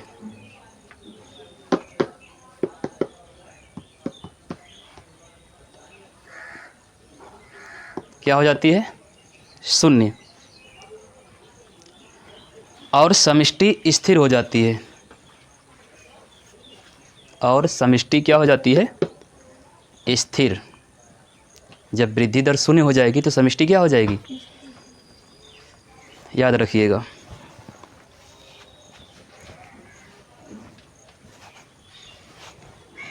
क्लियर? वही अगर साइकिल पर 3 लोग बैठे हैं तो उसकी वृद्धि दर क्या है? शून्य है। जब उसकी वृद्धि दर शून्य है तो वो क्या है? स्थिर है। कैसे वृद्धि दर शून्य? अरे मतलब एक साइकिल पर अधिक से अधिक 3 लोग बैठ सकते हैं। अब पहले से उस साइकिल पर 3 लोग बैठते हैं तो कोई और बैठ पाएगा उस पर? नहीं बैठ पाएगा। जाहिर सी बात है कि जब नहीं बैठ पाएगा तो उस पर वृद्धि हो ही नहीं पाएगी। जब वृद्धि नहीं हो पाएगी तो वही क्या है? वृद्धि दर क्या हो गई? शून्य। और जब वृद्धि दर शून्य हो गई तो क्या हो गया? समष्टि स्थिर हो गई। क्लियर? वहन क्षमता और वृद्धि दर में काहे नहीं अंतर है? वहन क्षमता का मतलब कि एक व्यक्ति द्वारा किसी भी समष्टि में उपस्थित सदस्यों का भरण पोषण करना। हमारी कमाई से हमारे घर परिवार का खर्चा चल जाता है। हमारे परिवार में 5 लोग हैं, हम उनका खर्चा आसानी से उठा पाते हैं। लेकिन अगर छठवां व्यक्ति आता है तो हमारे कमाई से अर्थात हमारी इनकम से उसका खर्चा नहीं उठ पाएगा। ये हमारी वहन क्षमता है। अब वृद्धि दर का मतलब जो अगर कोई आ जाता है नया सदस्य तो हमारी समष्टि में क्या हो गया? वृद्धि। क्या कह रही है बोलो? नए सदस्य है तभी ना वहन क्षमता में सुधार है। नया मतलब? नए सदस्य है तभी वृद्धि हो रही, वृद्धि दर बढ़ रही। तो नए सदस्य है तभी तो वहन क्षमता भी प्रभावित हो रही है। हाँ, नया सदस्य आ रहे हैं तभी ना वहन क्षमता शून्य हो रही है। हाँ, वृद्धि दर भी बढ़ देख के तो है। ठीक है, अगली हेडिंग पर्यावरणीय प्रतिरोध। हाँ,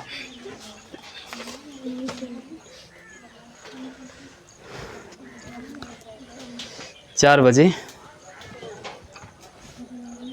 2 बजे से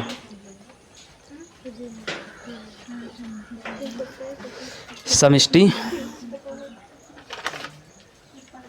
ठीक है, क्लास में बाद में। अगली हेडिंग पर्यावरणीय प्रतिरोध। पर्यावरणीय प्रतिरोध। पर्यावरणीय प्रतिरोध। पीछे उन लोग के बारी के गेट बंद करा था। पर्यावरणीय प्रतिरोध। प्रतिरोध किसे कहते हैं? वो प्रतिरोध मतलब किसी का विरोध करना, विरोध करना। प्रतिरोध। अर्चना आज साइलेंट है भाई, क्या बात है? बोल नहीं रही है। पढ़ के मन ना करत है। सब तुम्हारी तरह थोड़ो है। ये भविष्य में जाएगी ना तो हमारे बगल में एक दिन कहानी सुनाए थे ना कि रात को 2 बजे तक झगड़ा हुआ था, तो वही काम करेगी। पानी है, पानी दो इनको। है क्या है? यहाँ है। हाँ जाओ। चलिए, पर्यावरणीय प्रतिरोध। इन्वायरमेंटल रेसिडेंस या रेसिटेंस लिखिएगा। हाँ बताइए। प्रतिरोध नहीं बताए हैं। प्रतिरोध किसी को विरोध करना चाहिए। विरोध करना अब धारा में थोड़ा बहुत कुछ में भी हो सकता है। सपना है, लेके जाओ पानी लेकर आना।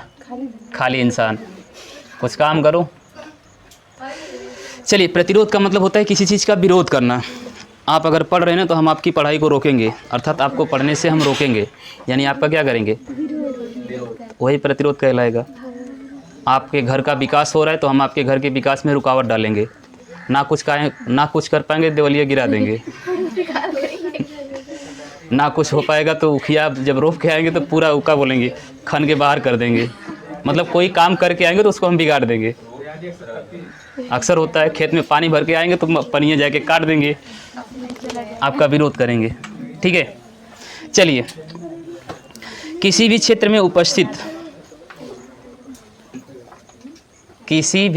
में उपस्थित समष्टि को पूरी किताब और पूरी थ्योरी केवल अपने आप पर लेके सोचेंगे तो सब कुछ समझ में भी आएगा और याद भी हो जाएगा। हर जगह अपने आप को रख के सोचिए इस चैप्टर से। ये तो हमसे बढ़िया आप ही जान सकते हैं। इहो ना पता है कि इस चैप्टर से क्या नंबर आएगा। आज सुबह ही हम अपना लग रहा है कि वो क्या कर दिए हैं। नहीं है सिलेबस है। इस चैप्टर से आएगा 14 नंबर। पारिस्थितिकी एवं पर्यावरण से टोटल कुल मिला के 14 नंबर। और उसे क्यों ने सबसे ज़्यादा रिमूव जो लेसन हम लोग सुबह पढ़ रहे हैं उससे आएगा 18 नंबर। सुबह कहाँ पर मतलब रेगुलर क्लास में पढ़ रहे हैं, सुबह कह रहे हैं। पूरा नहीं पूरा मानव अनुवांशिकी मतलब मेंडल का क्या था, वंशागति का गुणसूत्रीय आधार, वहाँ से लेकर और यही डीएनए का प्रारूप मॉडल तक कुल मिला के 18 नंबर। इससे के बाद यह जो हम लोग पढ़ रहे हैं इससे आएगा 14 नंबर। फिर इसके बाद है पहला जो हम लोग पढ़ चुके हैं जनन, पादप और जंतु जनन, उससे भी आएगा 14 नंबर। फिर वही मानव कल्याण और जीव विज्ञान मतलब जो रोग वगैरह पढ़ेंगे उससे आएगा 10 नंबर। और एक तो इम्पोर्टेंट है बायोटेक्नोलॉजी, उससे आएगा 10 नंबर। छोटा सा लेसन है। जैव प्रौद्योगिकी तनी मनी का पूरा पढ़ेंगे, पढ़ लेंगे तो एक बार दोहरा लेंगे फुल स्पीड में। चलिए, पर्यावरणीय प्रतिरोध किसी क्षेत्र में उपस्थित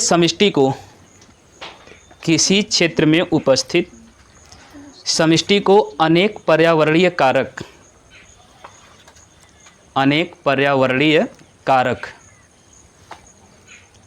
आपके विकास को आपका पर्यावरण प्रभावित नहीं करता है।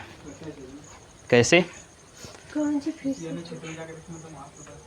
अरे अपने ही ले लो, बढ़िया से फसल उगाए हैं धान या गेहूं का, उनमें रोग लग जाए, बारिश का बाढ़ आ जाए, सूखा पड़ जाए या प्राकृतिक आपदा आ जाए तो सारी फसल नष्ट हो गई।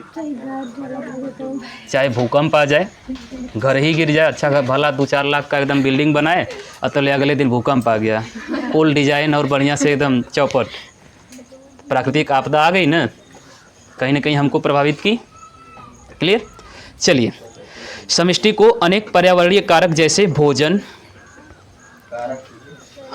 अनेक पर्यावरणीय कारक जैसे भोजन, पूरा नौटंकी खैले खातिर है, जैसे भोजन, कामा ताप टेम्परेचर, कामा खाने के बाद दूसरा का होता है पानी तो फ्री का है। घर पर अगर खाना भरपेट अच्छे से मिल गया तो उसके बाद क्या चाहिए? आवास, अच्छे सोने के लिए बिस्तर चाहिए। और अक्सर गांव और घर में झगड़ा खाने और रहने के लिए होता है। वही होगा ना, अगर मेंबर की संख्या 2 है या 4 है। आवास मतलब क्या है? ज़मीन लेंगे तभी ना घर बनाएंगे, तो ज़मीन का मतलब आवासी तो है। तो मेन मुद्दा खाना और रहना है, उसके लिए चाहे कुछ भी करो। चलिए, भोजन, ताप, आवास, कामा प्राकृतिक आपदाएं, जेकर केहू ना बिगाड़ी होकर भगवान बिगाड़ दिए। बहुत खुश रहा था आजकल, का बात है। प्राकृतिक आपदाएं जैसे सूखा, बाढ़, नहीं उसी में लिखना है। अरे क्या लिख रहे थे? ताप, आवास के बाद प्राकृतिक आपदाएं, ब्रैकेट में लिख लो। प्राकृतिक आपदाएं में सूखा, बाढ़, आग, भूकंप,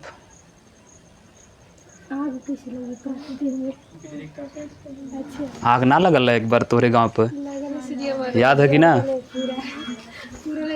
इतना बड़ी आग तो आज जिंदगी में पहली बार हम देखे थे।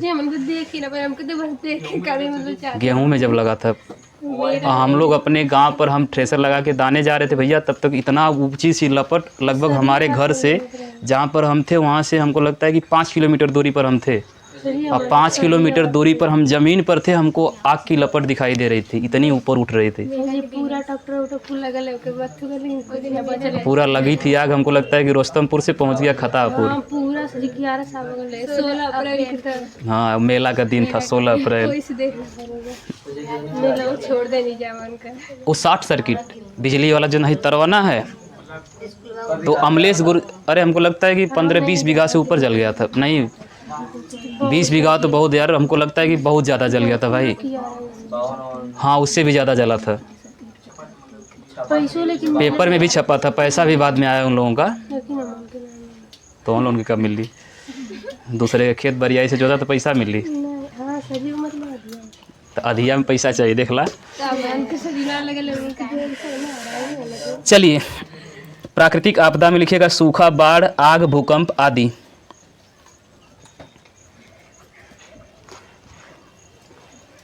इसके अलावा मान ला अगर भोजन, ताप, आवास अगर से काम हो गल, प्राकृतिक आपदा से भी काम हो गल, तो ओकरे बाद तोहर केहू का बिगाड़ी। हाँ और जैविक कारक, जैविक कारक, जैविक कारक मतलब हाँ ब्रैकेट में परजीवी, जैविक कारक परजीवी। खूब बढ़िया से आलू वालू रोप के आए, पता चले बंसूरा जाके खन दिल, साइया खन दिया, हाँ मूस लग गया। परजीवी, कामा शिकारी, ना कुछ तो सियार पूरा उखिया चू गया है। शिकारी, कामा रोगाणु, कौनो रोग लग जाए, जैसे इस टाइम हम लोगों के क्षेत्र में रोग लगा है, ये जो धान है ना उसका रेलवा सूख जा रहा है इस टाइम। सबके आपके आसपास जो है खेत है ना, इसमें रोग लग गया है। हाँ हमारे में लग गया है, कीटनाशक का छिड़काव कर रहे हैं सब लोग। वो सिकवा जो है ना सूखा जा रहा है, मतलब रेड़ा लगा है लेकिन वो पीला पड़ जा रहा है, सूख जा रहा है। हाँ हाँ, रोगाणु आदि। आगे वृद्धि नहीं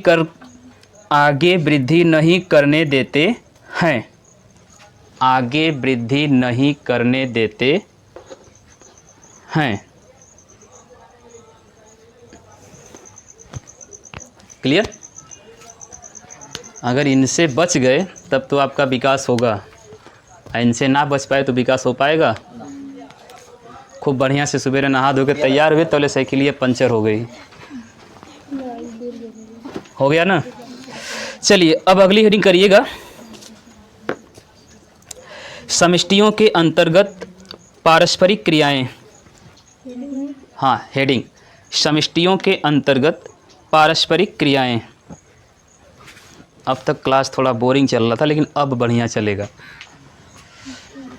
समष्टियों के अंतर्गत पारस्परिक क्रियाएं, क्रियाएं क्रियाएं।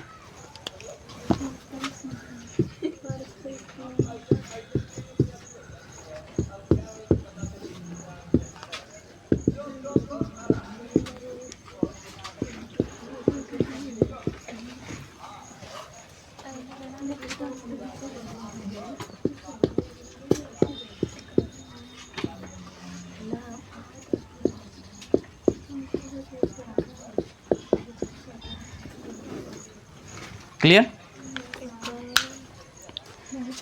कहने का मतलब अगर कोई समष्टि है तो उस समष्टि में कितनी प्रकार की पारस्परिक क्रियाएं हो सकती हैं। पारस्परिक मतलब जैसे हम लोग पढ़ रहे हैं, हमें भी एग्ज़ाम देना है, आपको भी एग्ज़ाम देना है, या आसान शब्दों में कहें तो पारस्परिक क्रियाओं में आप जिस क्षेत्र में जिस लक्ष्य को प्राप्त करने के लिए कार्य कर रहे हैं, उस लक्ष्य की प्राप्ति में कुछ धनात्मक और कुछ ऋणात्मक कारक उपस्थित होते हैं। हमें कक्षा 12 का एग्ज़ाम देना है, जिसके लिए हम लोग तैयारी कर रहे हैं। हम लोग तैयारी कर रहे हैं, इस तैयारी में कुछ धनात्मक कारक होंगे, कुछ ऋणात्मक। इन्हीं को ले लो, ये धनात्मक है कि ऋणात्मक हैं। लेकिन इसी क्लास में कुछ ऐसे कारक होंगे जो आपको बताएंगे या पढ़ाएंगे या सिखाएंगे कि आप ऐसे ऐसे करेंगे तो आपकी तैयारी अच्छी होगी, जिससे आप अच्छे नंबरों से पास होंगे।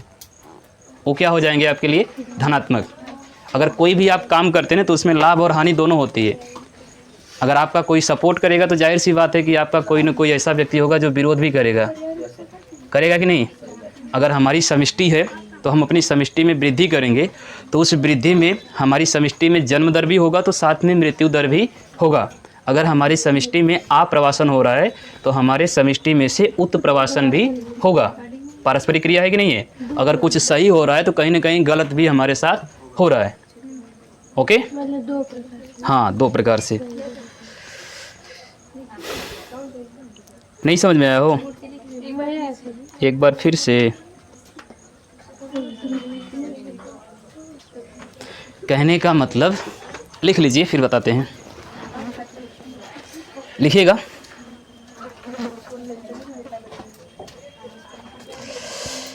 एक ही जीवीय समुदाय, एक जीवीय समुदाय, ऐसे लिखिए, एक जीवीय समुदाय,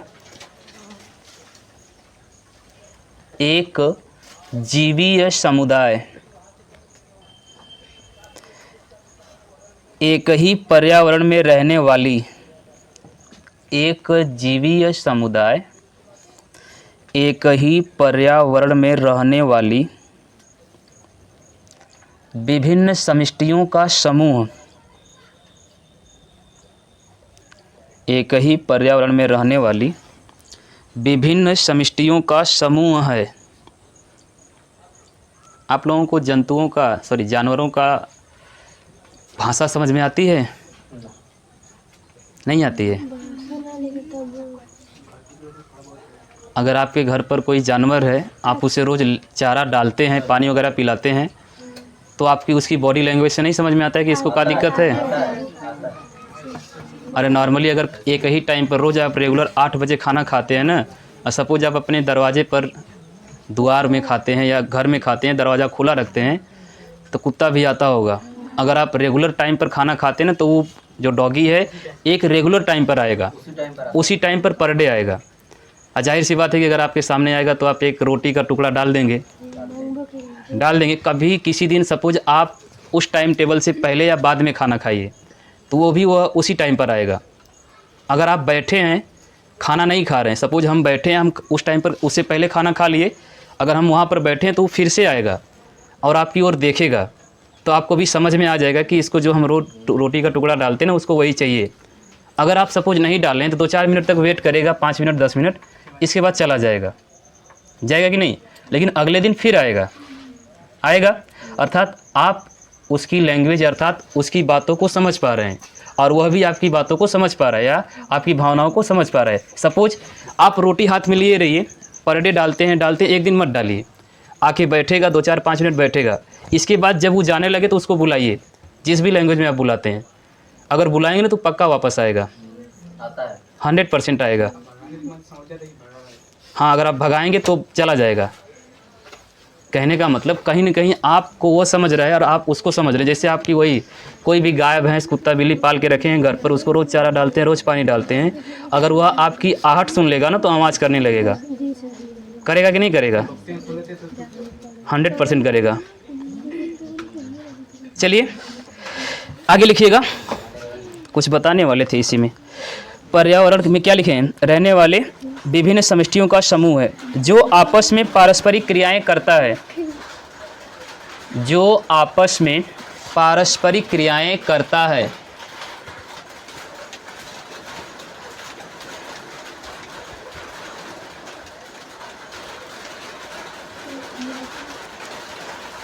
पारस्परिक क्रियाएं करता है। यह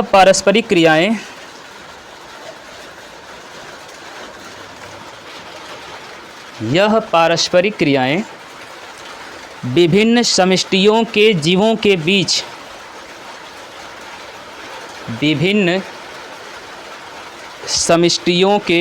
के बीच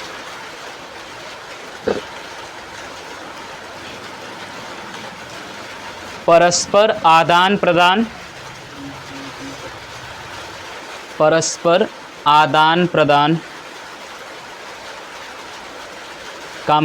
स्थान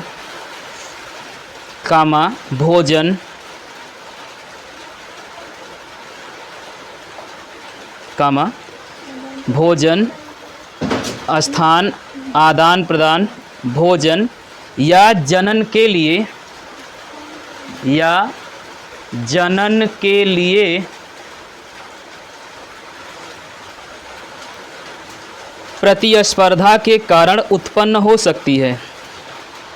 प्रतिस्पर्धा के कारण उत्पन्न हो सकती है। कंपटीशन, प्रतिस्पर्धा के कारण उत्पन्न हो सकती है। कंपटीशन किसे कहते हैं? दो व्यक्तियों के बीच की लड़ाई को कंपटीशन कहते हैं। क्या कहते हो? पानी वाला बोतल कौन लिया है? तुम्हारा? अरे पनिया पी लिए तो बोतलों रख लिएगा। अरे नहीं, इधर दी थी बोतल ये लड़की अपना। मिला? हाँ, हमको लगा बैग में रख ली। पानी है, वो पानी आगे करो, पास कर दो आगे। चलिए, पैराग्राफ चेंज करके लिखिएगा। जीवों के मध्य होने वाली पारस्परिक क्रियाएं। चेंज करके, जीवों के मध्य होने वाली, अब आगे से डिफिनीशन और सुनी नहीं रही है, आगे से हेडिंग और एग्जाम्पल जो भी दिया जाएगा तो सोच समझ के रिएक्शन देना।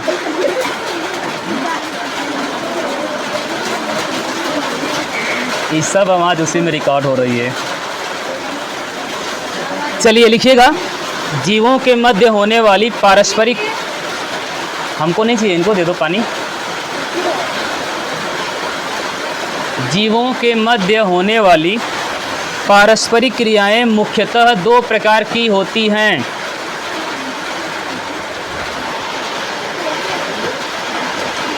जीवों के मध्य होने वाली पारस्परिक क्रियाएं मुख्यतः दो प्रकार की होती हैं। नंबर 1, धनात्मक पारस्परिक क्रियाएं।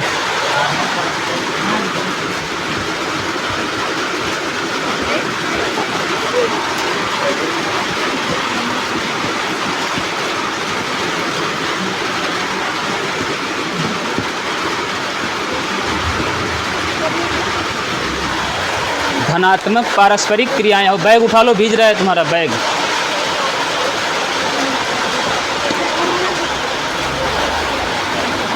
सुनाई दे रहा है ना पीछे तक?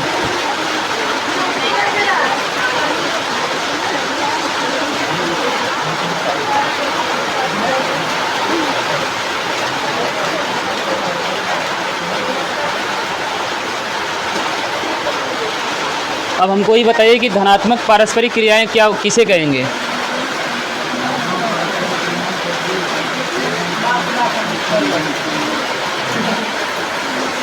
धनात्मक पारस्परिक क्रियाएं किसे कहते हैं? कहते किसे हैं?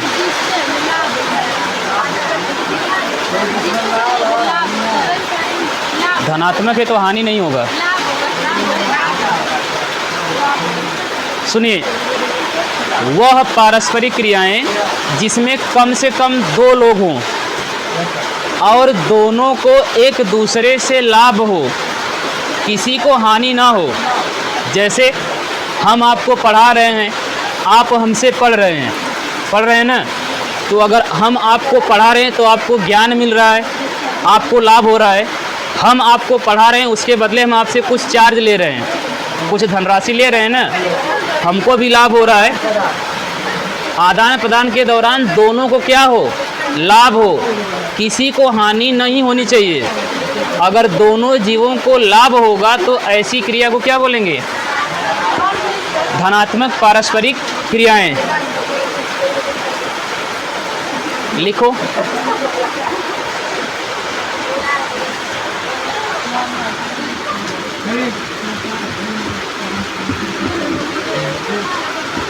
लिखिएगा, जीवों के मध्य होने वाली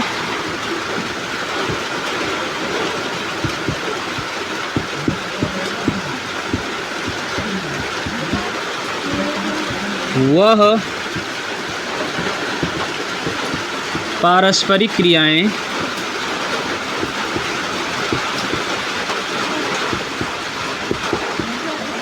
जीवों के मध्य होने वाली वह पारस्परिक क्रियाएं जिसमें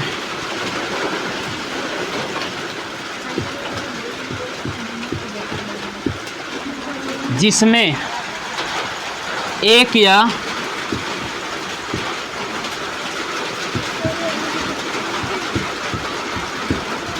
दोनों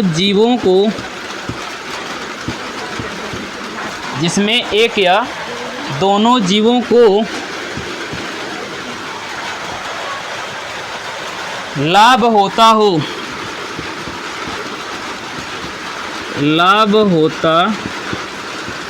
है,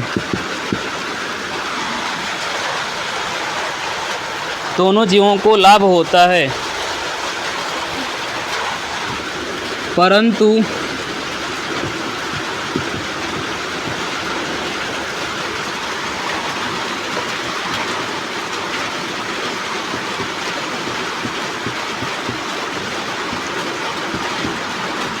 किसी भी जीव को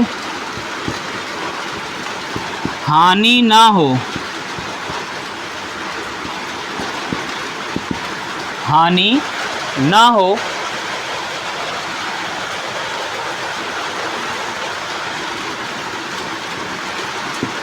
धनात्मक पारस्परिक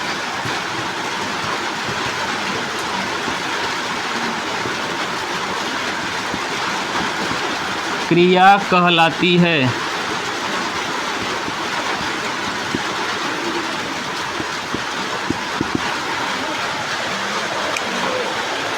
धनात्मक पारस्परिक क्रिया कहलाती है।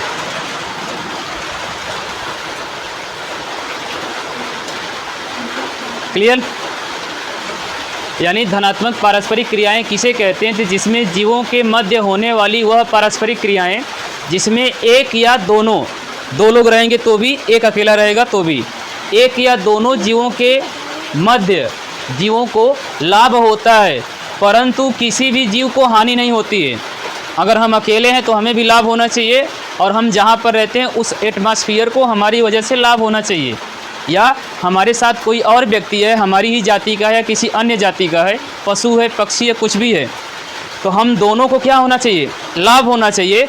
हम दोनों में से किसी को भी हानि नहीं होनी चाहिए। अगर हम दोनों को एक दूसरे से लाभ हो रहा है तो उस क्रिया को क्या बोलेंगे? धनात्मक पारस्परिक क्रियाएं। क्लियर? बात समझ में आई? नंबर 1 हेडिंग बनाइएगा पारस्परिक, इसी में इसके नीचे बनाइएगा हेडिंग सहजीविता। हटा दे इसको।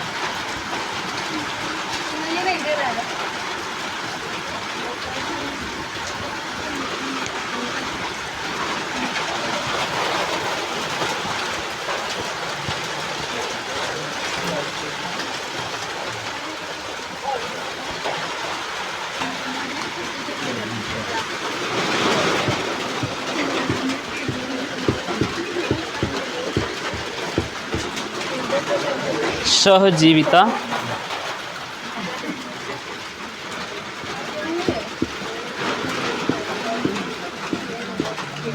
जीवन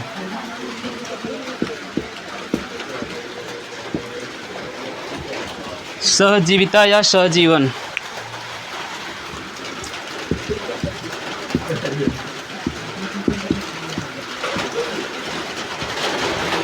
सिम्बियोसिस, सिम्बायोसिस है, BIO है, सिम्बायोसिस।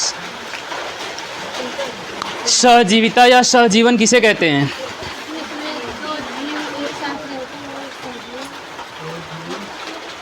बोलिए।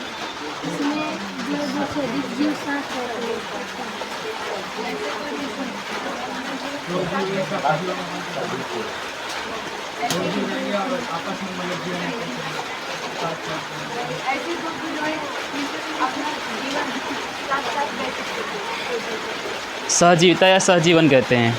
जैसे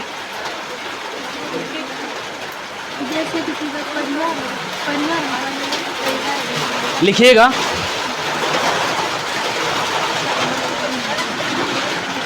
सहजीविता या सहजीवन में जब दो या दो से अधिक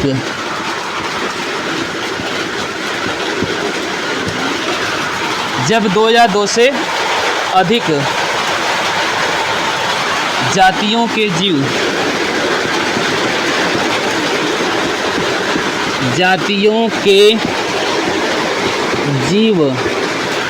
जब दो या दो से अधिक जातियों के जीव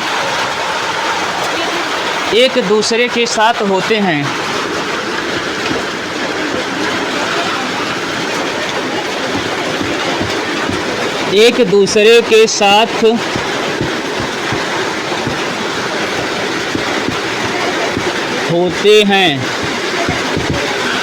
जब दो या दो से अधिक जातियों के जीव एक दूसरे के साथ होते हैं तथा एक या सभी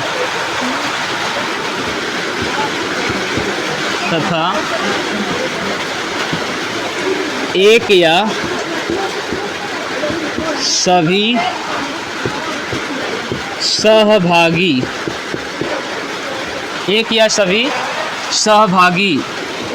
को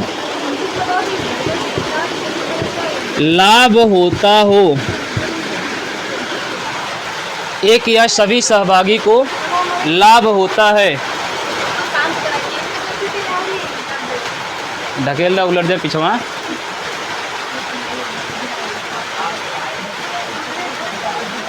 लाभ होता है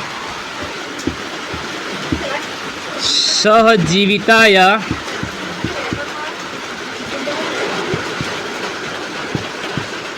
सहजीवन कहलाता है।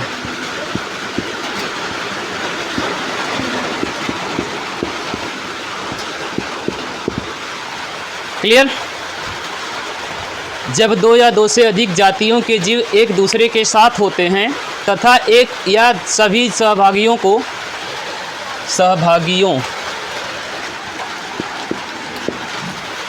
लाभ होता है, सहजीवन या सहजीविता कहलाता है। क्लियर? जैसे वही है, हम जहाँ पर रहते हैं तो हम कुछ पशु और पक्षी को पाल के रखते हैं ना, तो उसके बदले में हम उनका देख रेख करते हैं, उनका भरण पोषण भी करते हैं।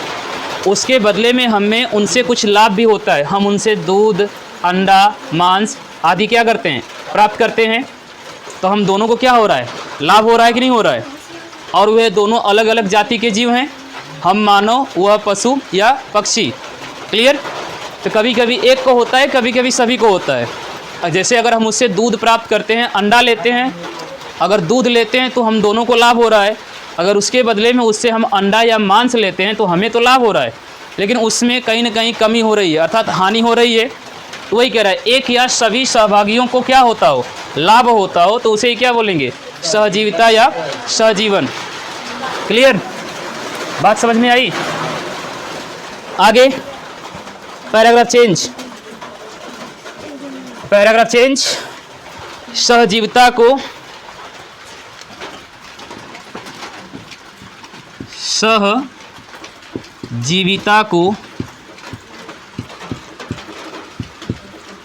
संबंध के आधार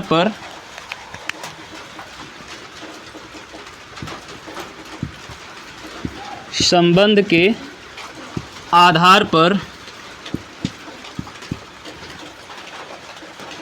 तीन भागों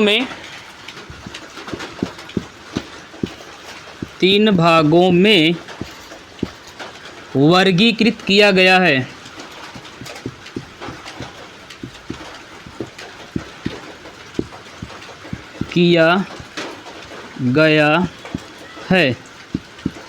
इसको इम्पोर्टेंट बनाइएगा, यह पूछा था इस बार आपके यूपी बोर्ड में, यह आया है इस साल।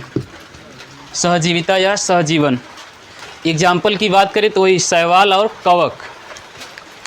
एग्जाम्पल की बात करें तो शैवाल और कवक। शैवाल एक अलग प्रजाति है, कवक एक क्या है, अलग प्रजाति है। क्लियर?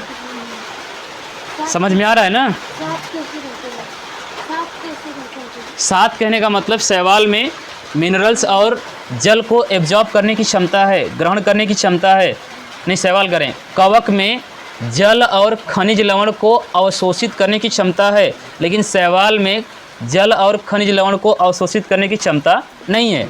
वही शैवाल में प्रकाश संश्लेषण करने की क्षमता है, लेकिन कवक में इस प्रकाश संश्लेषण करने की क्षमता नहीं है। जब दोनों मिल जाते हैं, शैवाल और कवक जब मिल जाते हैं, तो दोनों मिलकर प्रकाश संश्लेषण की क्रिया को क्या करते हैं? संपन्न करते हैं। शैवाल कवक से जल और मिनरल्स ले लेता है, उसके बदले में उसे क्या देता है? भोजन देता है। और कवक जो है जब जल और मिनरल्स शैवाल को देता है, तो उसके बदले में उसे क्या ले लेता है? भोजन। तो लाभ दोनों को हो रहा है, सहजीविता या सहजीवन हो रहा है। अब यह 3 प्रकार का होता है, और इसके प्रकार में से भी आपके बोर्ड में जो है ना बहुत सारे प्रश्न बनते हैं। नंबर 1 करिएगा, पहला सहोपकारिता, हेडिंग डालिएगा सहोपकारिता। नाम सुने होंगे। सहोपकारिता में क्या होता है? क्या बात कर रही है? कोई आपकी मदद करता है?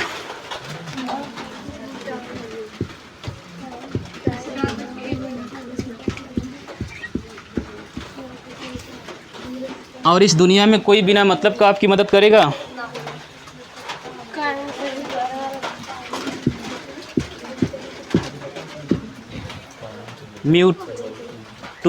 म्यूचुअलिज्म।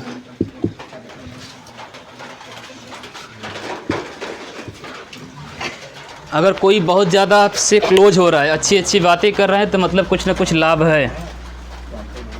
ठीक है, घर वालों को तुमसे लाभ नहीं है। अगर तुम पढ़ लिख जाओगी, अच्छी नौकरी पा जाओगे, तो उससे तुम्हारे घर वालों को लाभ नहीं होगा। तब भी सर जी मतलब का सर जी? बिना लाभ का तो मम्मी और पापा भी तुमसे ना क्या बोलते हैं रिश्ता रखते हैं। तनी एक दिन कोनो काम का मत करा, फिर एक बाद देखा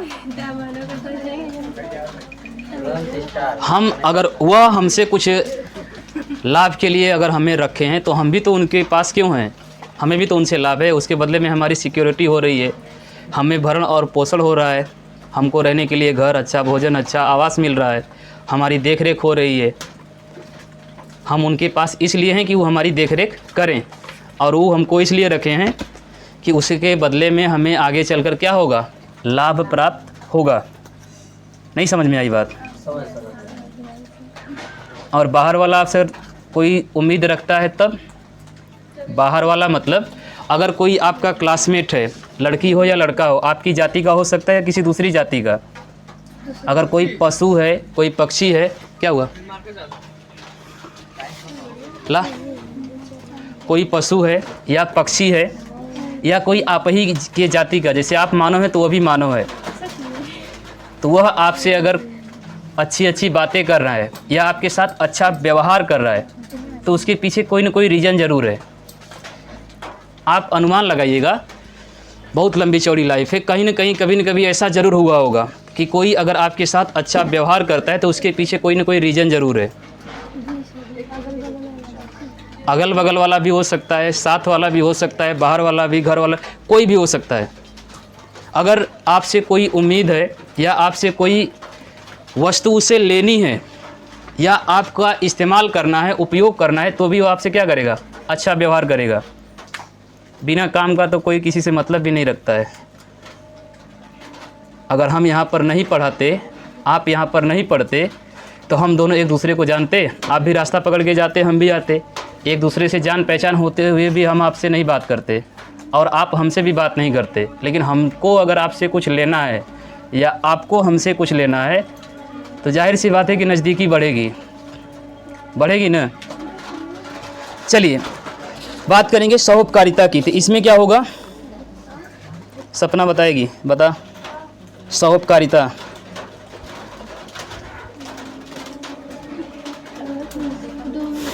अपने लाभ के लिए किसी सहोपकारिता अभी जो बताया वही यही होगा सहोपकारिता। तो फिर सहजीवन क्या होगा? वही होगा।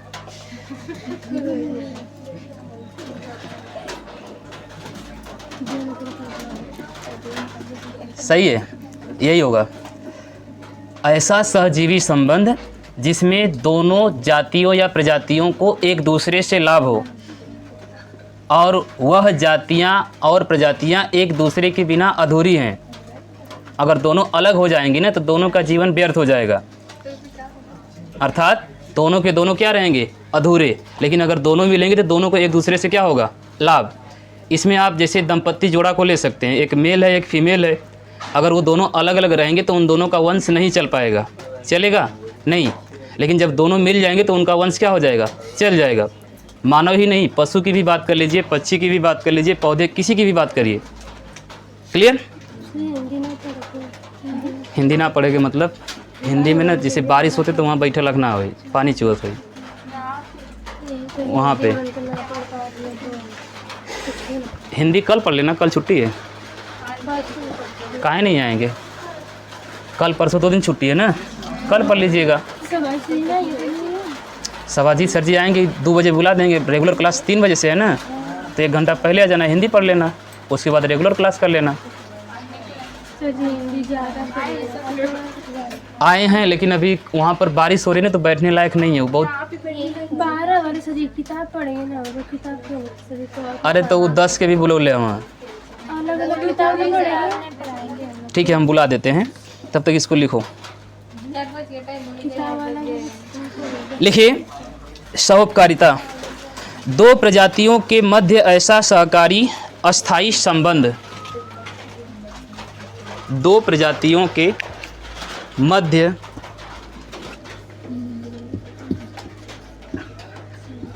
लिखें कि बोल दें? 2 प्रजातियों के मध्य ऐसा सहकारी, सहकारी मतलब दोनों की इच्छा से, ज़बरदस्ती नहीं, दोनों अपने मर्जी से एक दूसरे के साथ रहेंगे। अरेंज मैरिज ना लव मैरिज। 2 प्रजातियों के मध्य ऐसा सहकारी अस्थायी संबंध है, ऐसा सहकारी अस्थायी संबंध है जिसमें दोनों जातियों को लाभ होता है, दोनों जातियों को लाभ होता है।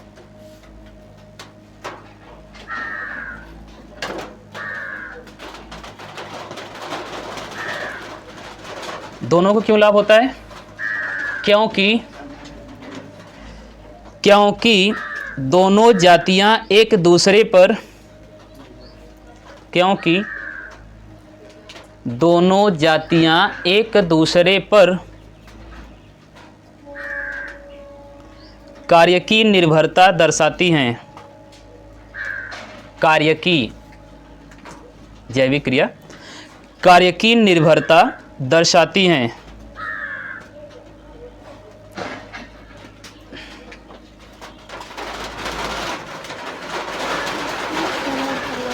जैसे शैवाल व कवक, जैसे शैवाल व कवक।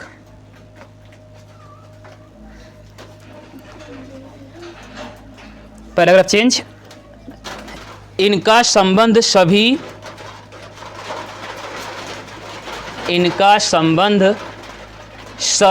जगतों में देखा जा सकता है। सभी किंगडम्स में, क्या बोलते हैं, किंगडम में देखा जा सकता है। सहोपकारिता का सभी जगतों में मतलब जंतु जगत, पादप जगत, सब में। क्या पूछ रही है? सहोपकारिता का संबंध सभी जगतों में देखा जा सकता है। क्लियर? तो अब शायद बता पाएँ कि सहोपकारिता किसे कहते हैं। वे 2 प्रजातियां या जीव जो एक दूसरे के बिना अधूरी हैं, अकेले अकेले उनके जीवन का कोई अर्थ नहीं है, लेकिन जब दोनों एक दूसरे के साथ होती हैं तो उन दोनों के जीवन से उन दोनों का कार्य संपन्न हो जाता है, पूर्ण हो जाता है, और उससे उन दोनों को लाभ भी होता है। अकेले अकेले वह लाभ भी प्राप्त नहीं करती हैं और उन्हें कोई समस्या नहीं होती है। ठीक है, जीवित रहते हैं, लेकिन वह अपने वर्चस्व को कायम रखने के लिए, अपनी प्रजाति को बचाए रखने के लिए सहोपकारिता क्या करते हैं, दर्शाते हैं। क्लियर? और दोनों अपनी मर्जी से करते हैं, किसी तीसरे का इसमें हस्तक्षेप नहीं होता है। ओके, तो अगली हेडिंग सहभोजिता। सहभोजिता, सहभोजिता।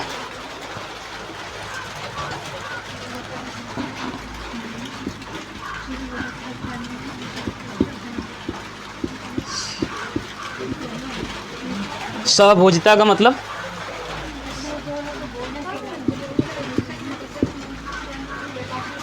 इससे जी पेड़ हो रहा है, हाँ जी, पेड़ पौधे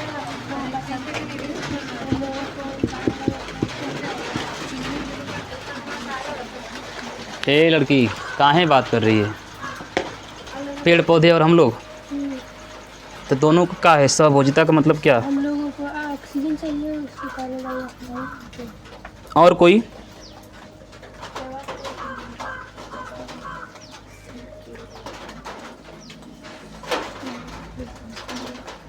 सहभोजिता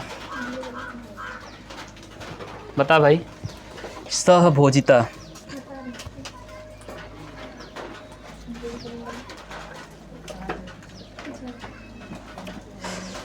कभी तो सीरियस रहा कर।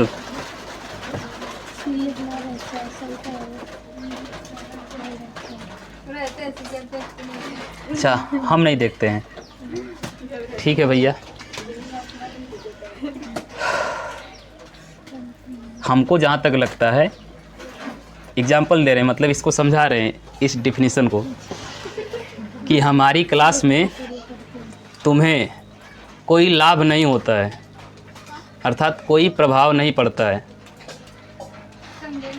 नहीं समझे?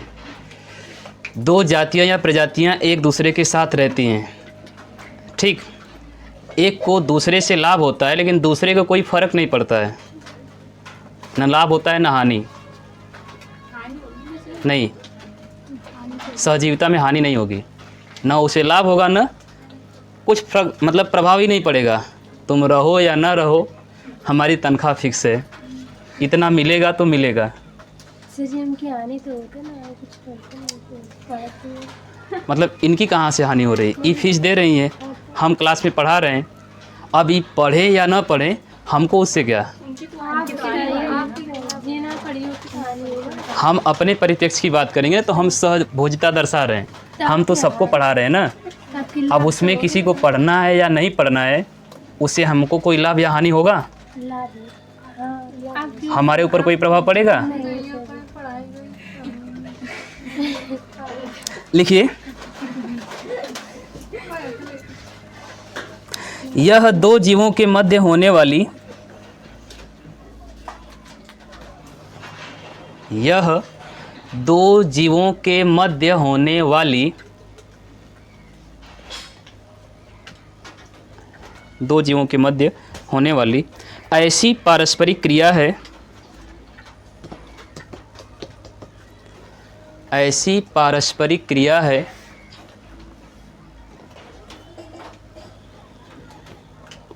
जिसमें एक प्रजाति को तो लाभ होता है, एक प्रजाति को तो लाभ होता है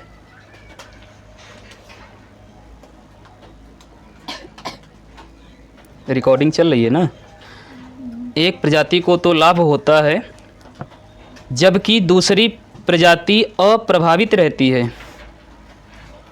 दूसरी प्रजाति अप्रभावित रहती है।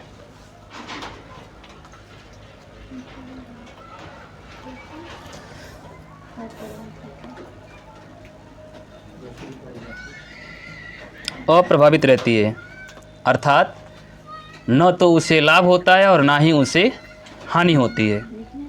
हाँ लिख लीजिए, अर्थात न तो उसे लाभ होता है और ना ही उसे हानि होती है।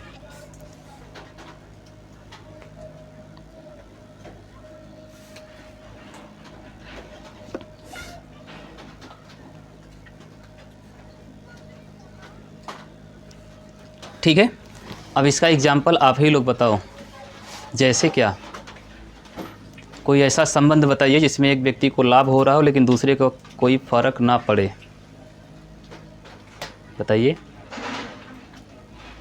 कुछ समझ में आ रहा है तो बताओ फिर। जिसमें एक को लाभ हो, दूसरे को कोई फर्क ना पड़े। तुम रहो या ना रहो, हम तो रहेंगे। अपना और जूं। हाँ, अथू से जोक। जोंक। थोड़ी सी सर में जो जूं रहता है उससे आपको कोई फर्क पड़ता है? संख्या सीमित हो तो कोई फर्क नहीं पड़ता है।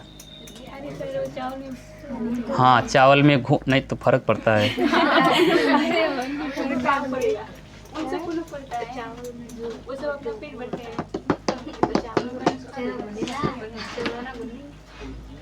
वही सर में जूं कुछ देर तक सही है, बिस्तर में खटमल, सर में जूं आदि। अगर एग्जाम्पल पूछे तो यही संबंध हमको लगता है कि सही है। खटमल जो है आपके बिस्तर में है, आप जा रहे हो तो आपके खून को चूस रहा है, तो इतू सा खटमल है, कितना खून ले लेगा? बहुत लेगा, 1 ml, आधा ml। क्लियर? जू मतलब ढील, सर में ढील। हाँ, खटमल खटिया में, ओड़ूस। चलिए अगली हेडिंग है आद्य सहयोग। आद्य सहयोग। आद्य सहयोग।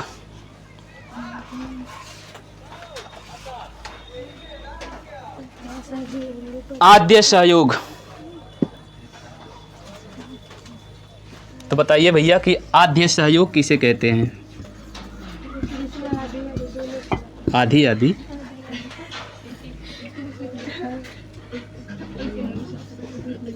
जिसमें से दो लोग मिलकर किसी एक काम होते हैं तो वैसे आधा मिलकर एक काम करते हैं। आधे सहयोग से हो गया एक काम पूरा होगा।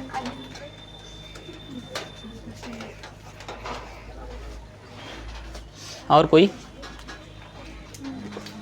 बता, पूरी डिफिनीशन तुम्हारे ऊपर ही जा रही है। बताइए हो।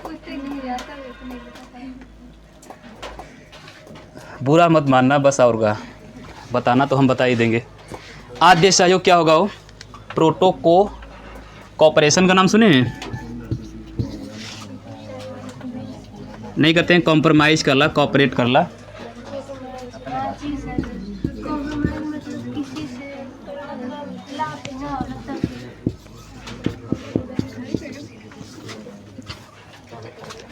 Corporation, proto corporation. सहयोग का मतलब कॉपरेशन करना, एक दूसरे की मदद करना। आद्य मतलब ज़रूरी नहीं है कि हम दोनों एक दूसरे का सहयोग करें, मतलब हम अकेले भी ठीक थे, अगर वो मिल जाएगी तो भी ठीक हैं। मतलब दो जीव का मिलना, अगर दोनों एक समष्टि में दो अलग अलग सदस्य हैं, अगर दोनों एक दूसरे के संपर्क में आते हैं, एक दूसरे से मिलते हैं, तो उनसे दोनों को लाभ होता है। एक समष्टि में दो अलग अलग सदस्य हैं, अगर दोनों एक दूसरे के साथ रहते हैं या मिलते हैं तो उनसे दोनों को लाभ होता है। लेकिन अगर दोनों एक दूसरे से नहीं मिलते हैं ना, तो उन दोनों को कोई हानि भी नहीं होती है। अगर अलग अलग लोग रहते हैं तो उनको कोई प्रभाव ही नहीं पड़ता है, अगर मिल जाते हैं तो उससे दोनों को क्या होता है? लाभ। तो ऐसा कोई संबंध जिसमें दो अलग अलग सदस्य हैं, अगर वो ना भी मिले तो उनके ऊपर कोई फ़र्क नहीं पड़ेगा, ना कोई हानि होगी ना कोई लाभ होगा। लेकिन अगर मिल जाते हैं तो एक दूसरे को लाभ पहुंचाते हैं। जैसे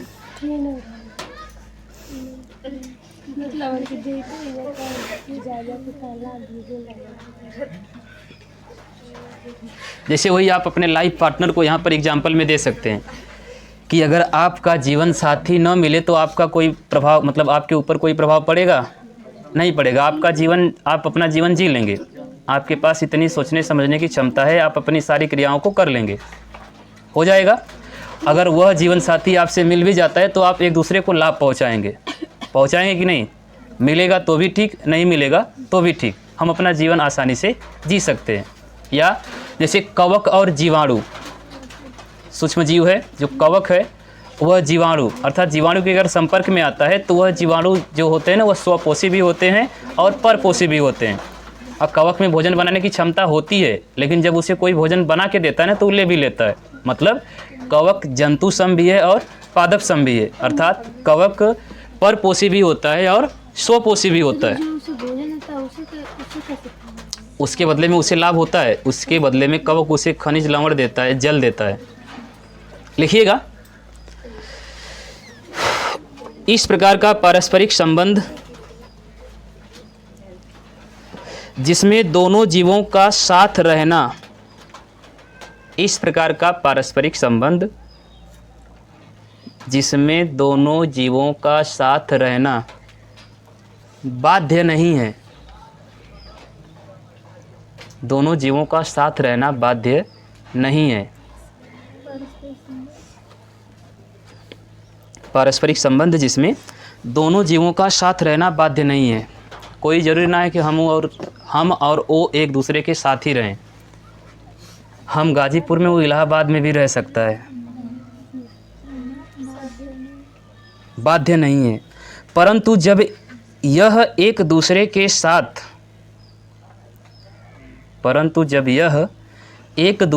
साथ संबंध में आते हैं, एक दूसरे के साथ संबंध में आते हैं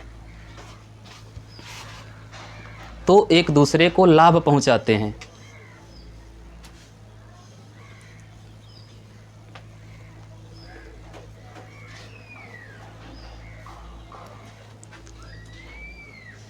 जब यह एक दूसरे के साथ संबंध में आते हैं तो एक दूसरे को लाभ पहुंचाते हैं। आद्य सहयोग कहलाता है। आद्य सहयोग कहलाता है। मतलब कहने का मतलब है कि कोई ज़रूरी नहीं कि दो जीव एक साथ ही रहें, दोनों अलग अलग भी अपना जीवन यापन कर सकते हैं। लेकिन जब वह दोनों एक दूसरे के साथ आते हैं, अर्थात एक दूसरे के पास आ जाते हैं या संबंध बनाते हैं, तो उस संबंध से उन्हें क्या होता है? लाभ होता है। क्लियर? अगर वे एक दूसरे से ना भी मिले तो उनके ऊपर कोई प्रभाव नहीं पड़ेगा। ओके, पैराग्राफ चेंज, एक लाइन और लिखिएगा। आद्य सहयोग में दोनों जीव एक दूसरे के बगैर भी, आद्य सहयोग में दोनों जीव, आद्य सहयोग में दोनों जीव एक दूसरे के बगैर जीवन यापन कर सकते हैं। बगैर लिखा है? हाँ, बगैर।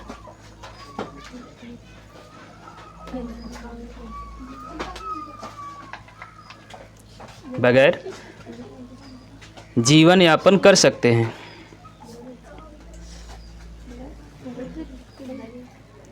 बैठ जाओ। कर सकते हैं। क्लियर? ठीक है, तो फिर आज के लिए इतना ही। अगली हेडिंग डाल के छोड़ दीजिए।